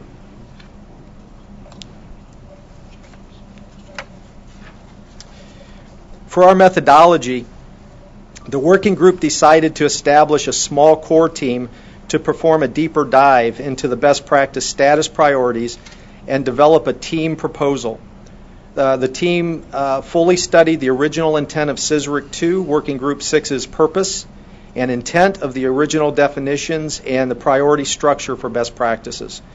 We debated the usefulness of the priority system to the communications industry as a whole, and how regulatory issues can impact best practice priorities and the overall effectiveness of the current structure to users of the best practices. The core team then developed recommendations for the full working group, followed by an independent review by the core team of all 1,022 best practices, and that took a while, to apply and test our recommended enhancements. And then following that review, the core team put together our proposal, gave it to the larger working group, which then it was further debated and boiled down, and then we ended up with modifications until team consensus was reached. And our analysis was broken out into 5 areas. The first was the effectiveness of the priority-based system. And we concluded that the existing best practice statuses do not necessarily improve or enhance their use by industry, and led us to ask the question that given the extensive set of keywords already available for searching, how does the status improve the search results over the already robust search engine that's provided by the websites? And then our second was the perception of status assignment. And what we concluded in this area was that the best practice statuses are generally assigned by CSRIC working groups, and how they are assigned is highly subjective and is most often driven by group or individual perception of the problem being addressed. And the example there is that we took a small sample and we had different team members look at the best practices and re-rank them. And the ranking was all over the board. And what we found was that the person who was closest to the problem ranked it as critical, and the person farthest away from the expertise ranked it as important. And we could repeat that cycle as often as we needed during our testing. So we believe that the level of expertise on a particular subject area tends to result in the ranking of the best practices higher or lower, or in some cases not adequately at all, because there is an expertise on the team, so they kind of just let it lie. And then the third area was the regulatory environment, where the working group spent time debating recent situations where certain best practices were cited in regulatory dockets. And then this led us to believe and to the conclusion that the current status system may actually inadvertently influence how a best practice is ranked based on the current events that are going on at the time, which we believe is inconsistent with their use.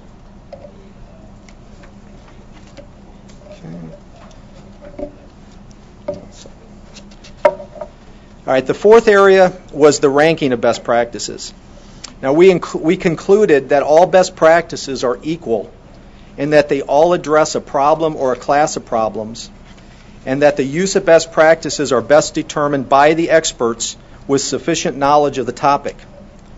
We established that the existing status priority system inadvertently implies an order into which a set of best practices should be implemented, and that some companies may not be motivated to fully institutionalize the review of all best practices because of that ranking. And our fifth area of analysis was category versus priority, where we concluded that a category arrangement versus a priority arrangement had advantages, and that the category system better provides for best practices to be looked at holistically and removes the thought that best practices should be implemented in a priority order, such as implement all the critical ones first, then the highly important, and then the important. And which is not consistent with the intent of best practices.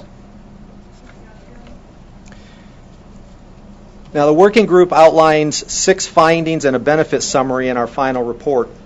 First, the use of a prioritization schema, which in effect ranks best practices and implies an order in which to implement a given set of best practices, is inconsistent with the intent and design of best practices.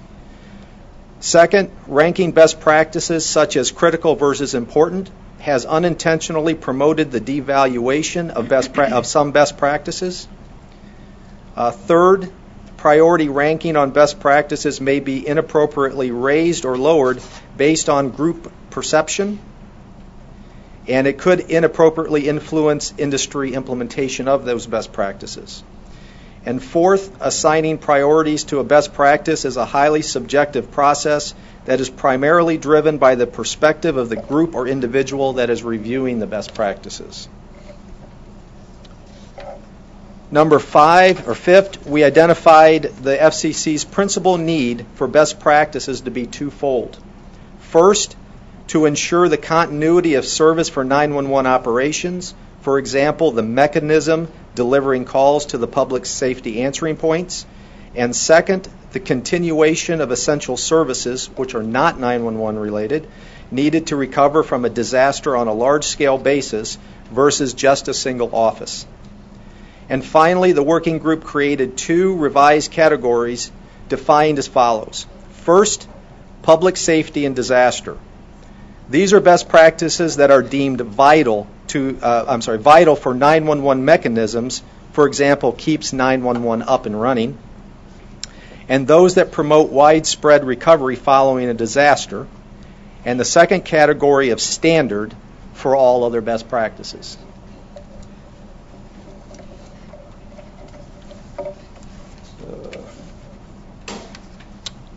Not done yet. Just having trouble turning pages. Okay, the working group finds that revising best practices into 2 new categories provides the following benefits over the existing priority-based system. It replaces a system where lower prioritized or ranked best practices are devalued and seen as less important. It creates a system that categorizes best practices instead of ranking them. It diminishes priority ambiguity and perception issues that occur during best practice updates. It restores all best practices to equal importance as originally designed. It eliminates the possible misconception of new companies or individuals that best practices should be implemented in some priority order, and provides a more generalized grouping when searching and implementing the best practices. And on slide 14, Working Group 7 makes the following recommendations that are further outlined in our final report. First, and self-serving, the Working Group recommends that the CSRIC Council accept our final report today regarding the revision of best practice status system. Second, the Working Group recommends that the existing 3-priority system of critical, highly important, and important be discontinued and replaced with a new 2-category system of public safety and disaster and standard. The 2 revised categories are defined on this slide, and as I previously mentioned, public safety and disaster, those best practices that are deemed vital for 911 mechanisms, e.g. keeps 911 up, and those that promote widespread recovery following a disaster, and standard, which is all other best practices.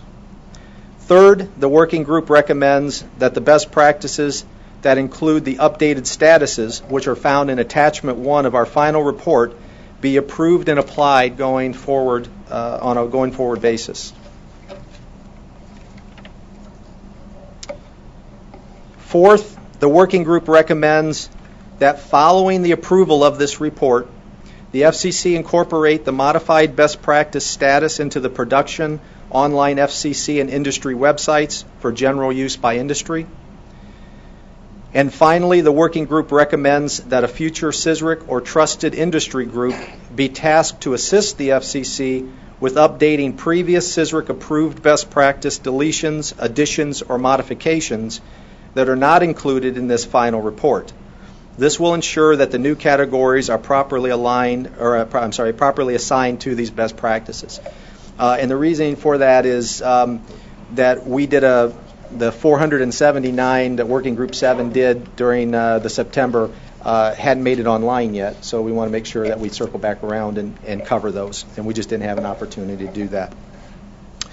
So in conclusion, last slide. In conclusion, CSRIC 4 Working Group 7 Legacy Best Practices Update evaluated and recommended adjustments to the best practice status system from a 3-category priority system to a new 2-category system, define the categories to better identify public safety and essential service continuity related best practices, enhance the best practice status definitions to ensure that all best practices hold the same level of importance and mitigates ambiguity when modifications are being made in the future, and reviewed over 1,000 plus best practices and applied the new statuses to create a baseline for future CSRICs and users of best practices. So that's my update, and I did it in under 30 minutes. Thank you, Robin. Just to help the council here bridge a little bit, are there any changes or proposed changes in this recommendation that are different from the last time the council reviewed the work of Working Group 7? Not that I'm aware of. We haven't received anything. Okay, thank you. Any questions, comments, discussion from the council? On the phone? Then I'd like to make a motion that CSRIC 4 Council adopt the recommendations of Work Group 7 Legacy Best Practices. Same format, everyone in the room with voice response. All those in favor, please say aye. Aye. Aye. All those on the phone in favor, please say aye. Aye. Aye. Aye. All those in the room who are opposed, please say nay. All those on the phone who are opposed, please say nay. Motion carries. Thank you, Robin, and thank you to Work Group 7.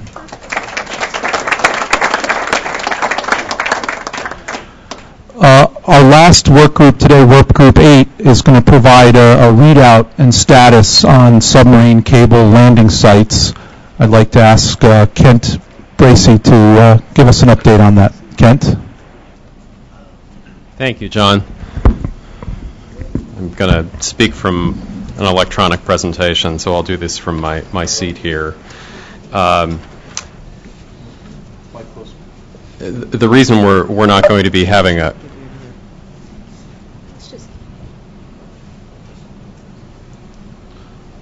I think we're going to work the slides for you, Kent. Great, thanks. No, I'm passing it to you. Oh, thanks.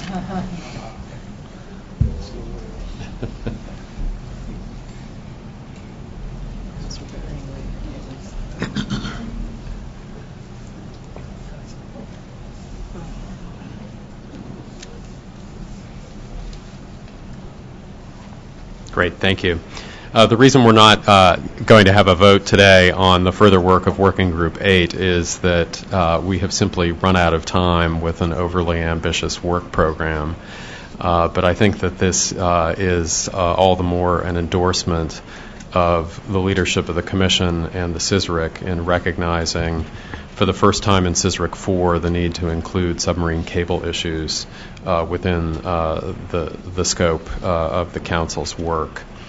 As you may recall, Working Group 8 was tasked with examining the risks posed to submarine cable infrastructure, particularly by proximity to other marine activities, and related issues arising from intergovernmental and interjurisdictional coordination with other federal, state, and local agencies, and also looking at issues regarding the clustering of submarine cable routings and landings. At the December 2014 CSRIC meeting, we delivered our first report, which was quite a labor of love, and we're also pleased to provide some show and tell for the CSRIC as well.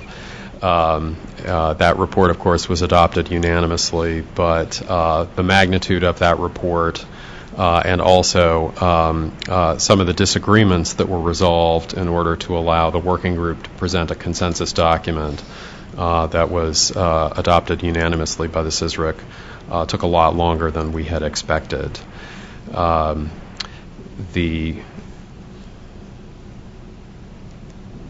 Get to the correct slide here. Our working group was relatively small, as you can see. We had quite a core group of devoted members, and we certainly hope that the submarine cable working group will continue in CSRIC 5. But we were certainly the smallest of the working groups and also the only one without committee co-chairs, which meant that everybody was contributing even more. The other reports that I mentioned before, in addition to Report 1, Report 2 the scope was focused on examining gaps, conflicts, and sources of delay in existing federal, state, and local permitting processes. We call these interagency and interjurisdictional issues because there are many, many authorizations that are required for the construction and installation of a submarine cable system. And Report 3, the scope was focused on looking at best practices and government policies to enhance network resilience through what we in the submarine cable industry refer to as geographic diversity. There are a lot of factors that influence how submarine cables are installed on the seafloor and where they land on the shore. Some of that has to do with geology, but a lot of it is also a matter of government policy at various levels. And so government activity itself can have quite an influence there. So as I mentioned, we've completed the first report, which was really the foundation document for all the other work that we were focused on. And after consultations with the CSRIC leadership and the FCC staff, what we proceeded to do with the second and third reports was to provide outlines that we hope will continue with the Submarine Cable Working Group in CSRIC 5. And so with the balance of my time here today, I'm just going to highlight briefly what we hope those particular reports will cover. In Report 2 on interagency and interjurisdictional coordination, we outlined the key federal regulatory activities and their lead agencies.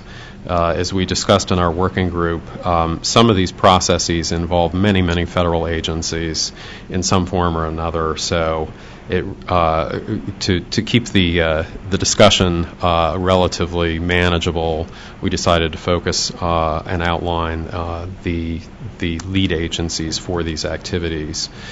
But just to give you a sense of what's going on in the marine environment, in addition to cable landing licenses for submarine cables, there are permitting for structures in the navigable waters of the United States by the Army Corps of Engineers.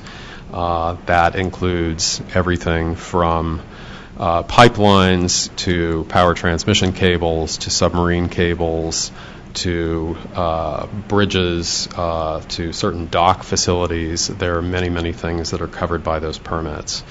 Permitting for dredging and beach replenishment, often a big issue after hurricanes. That permitting is done by the Army Corps and the Interior Department's Bureau of Ocean Energy Management. Leasing and permitting for oil and gas activities, a number of federal agencies, including BOEM, the Federal Energy Regulatory Commission, and the Coast Guard. Permitting for renewable energy development, principally FERC and BOEM. Permitting and exclusions for marine protected areas and species. This is typically NOAA that is the lead agency. Issues with commercial and tribal fishing, overseen by NOAA and regional fisheries management councils. And last but not least, military exercises and military construction activities on which DoD is clearly the lead. So the U.S. marine environment's a very busy place, as I'm sure the Admiral knows and can vouch for.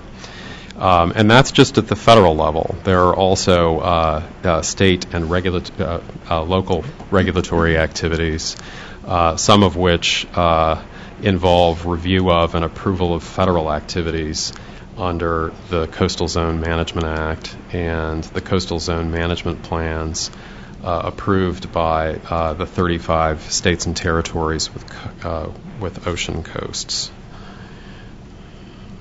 I seem to have taken down the presentation here. Great.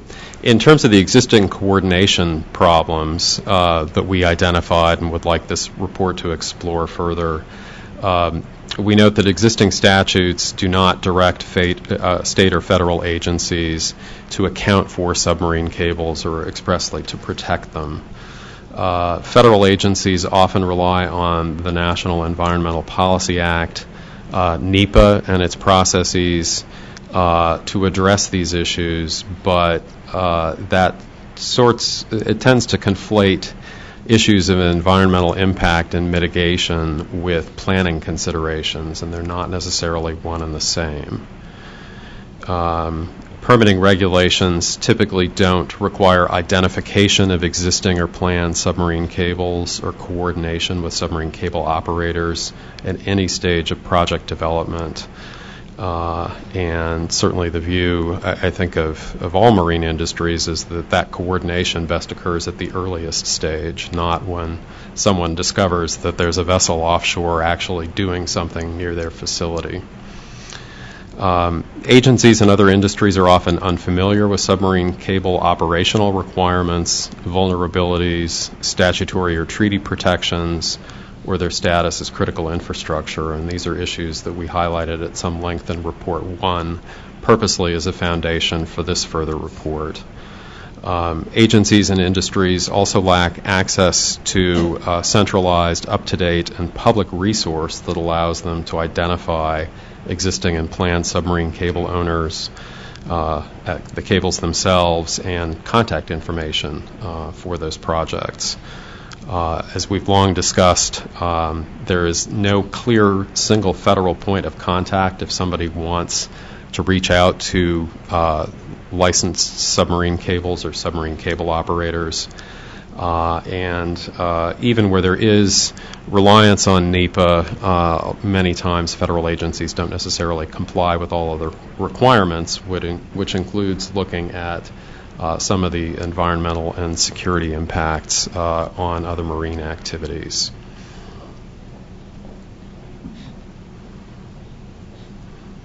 So the balance of this report, we envision addressing some of the existing interagency and interjurisdictional coordination mechanisms, and then noting where those gaps and insufficiencies are, what else needs to be done.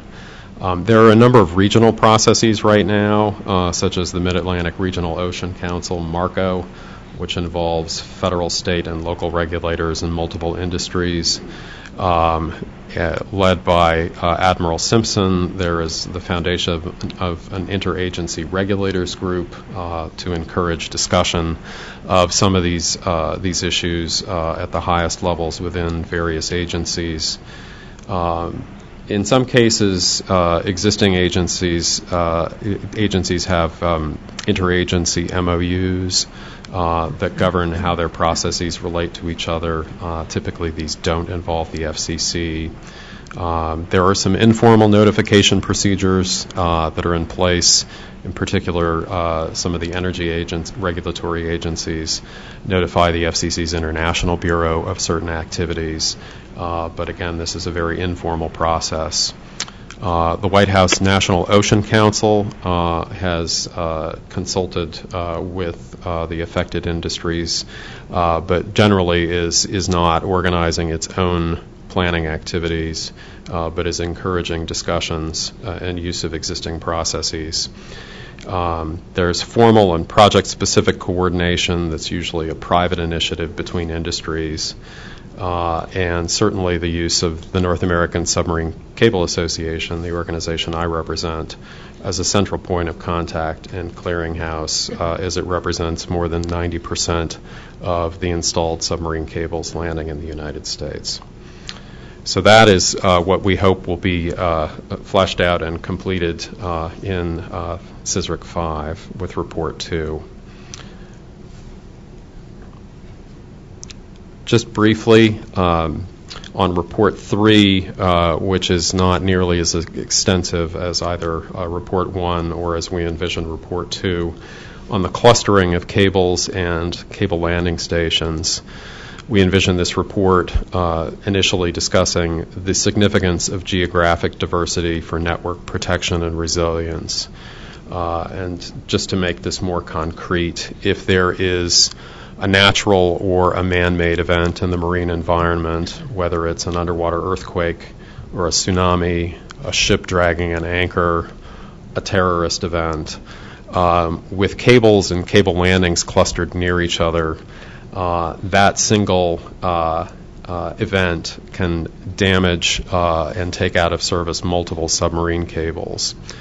And so there has long been an interest among the industry to ensure their own continuity of communications for their customers, and also among government policymakers to encourage geographic diversity so that there can be some semblance of a mesh network, whether formal or informal, that ensures that if one cable is damaged and is taken out of service, that doesn't take down the network or affect continuity of communications. And so after an exposition of those particular concerns, we envision this report addressing factors that influence the routing of submarine cables and the establishment of landing sites. These include quite a disparate group of factors, ranging from economic opportunities, regulatory factors such as timing, mitigation conditions and costs for going into particular areas, the ease of permitting and associated environmental issues, seafloor topography, the proximity to commercial fishing, sand and gravel borrow areas that are used for things like beach replenishment projects after hurricanes, and vessel anchorages, the proximity to other marine infrastructure, and also access to terrestrial networks, because there are some, in terms of topography and other factors, favorable landing sites, but if there's nothing that they connect to on the terrestrial side, they're certainly less appealing. So, and in each of these reports, in this outline, we have not detailed the recommendations. Based on our experience with Report 1, the experience of the working group working through the actual text changed quite a bit the set of recommendations that we ended up proposing, and we didn't want to prejudge that here. So, again, we hope that this will be taken up in CSRIC 5. And before I finish up, I would again like to thank our working group members, our CSRIC leadership, and our working group liaison, Michael Connolly. Thank you. Thank you, Kent. Quite illuminating on the submarine cables for all of us, so thank you. Any questions or comments for Kent? Okay, one quick announcement. The Work Group 4 Cybersecurity and Risk Management report has been posted while we're here, under the CSRIC 4 page of fcc.gov, so that's out there.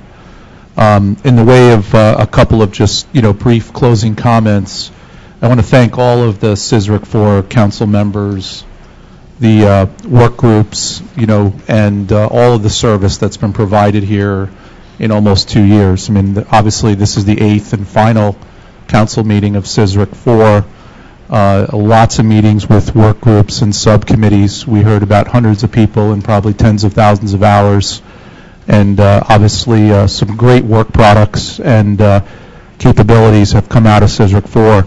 As the new chair sitting in today, I feel a little bit like running in front of the parade and I've grabbed the baton, but that's not my intent. Sincere tip of the hat here to all of you in the room, on the phone, those that couldn't make it. It's certainly not lost on myself or anyone here just how much work goes into the details and comprehensive results that come out of best practices and the industry practitioners here. I also want to tip of the hat to the FCC and Admiral Simpson and his staff for ambitious and aggressive goals for us as we work together through the CSRIC Forum. And probably my last comment is to sort of draw everyone's attention to nominations for CSRIC 5. So just when you thought you might sit on the bench and catch a breath, I'd be asking all of you and some of your colleagues to put in your nominations. We have a lot of interesting work to shape the industry in a converged world and all the things that are happening in our space in CSRIC 5, and I look forward to being part of that with all the nominees, so I'd like to call for those nominations. So let me flip it to Admiral Simpson for some closing comments. for CSRIC 4. Well, thank you, John, and thanks to all of the working groups who applied so much of their dedicated time and the technical elements of their organizations they came from and/or folks they brought in to help inform their discussion. We're very pleased with the overall quality of the recommendations that we got and look forward to moving out on most of them.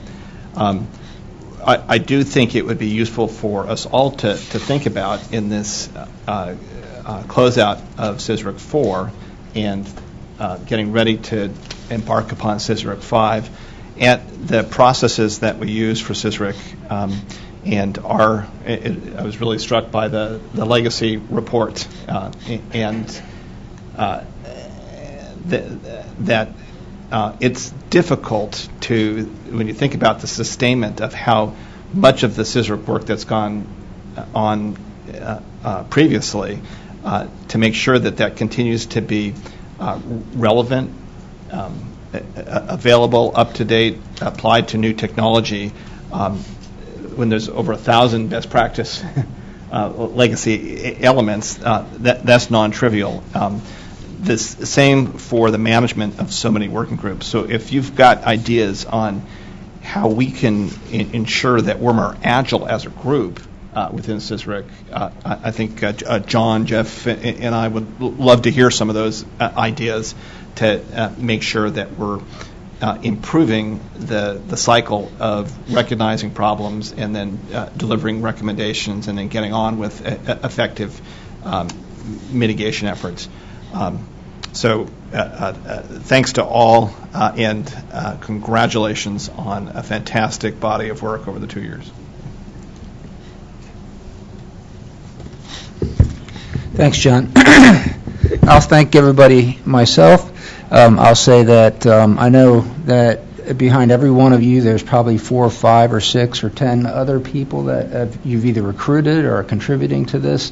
There's literally hundreds of people that are involved in this process. It's just a magnificent process as I've watched it unfold over the years, and this is no different. The work that's come out of this and the quality of the work is amazing.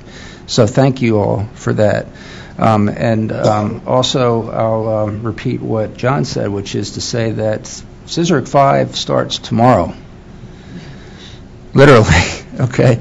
We're not meeting tomorrow, but it starts tomorrow, and it goes on for 2 years. I'm alone and need some help, Jim.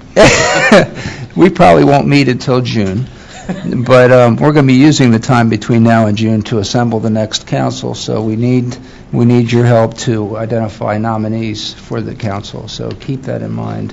And if you don't, we'll be calling around and asking for your help. That brings what I had to say to a close. I just want to wish everybody a safe trip home. I'm looking forward to seeing you here, at least some of you, at least John, in June. And so best wishes and thanks a lot. Bye-bye.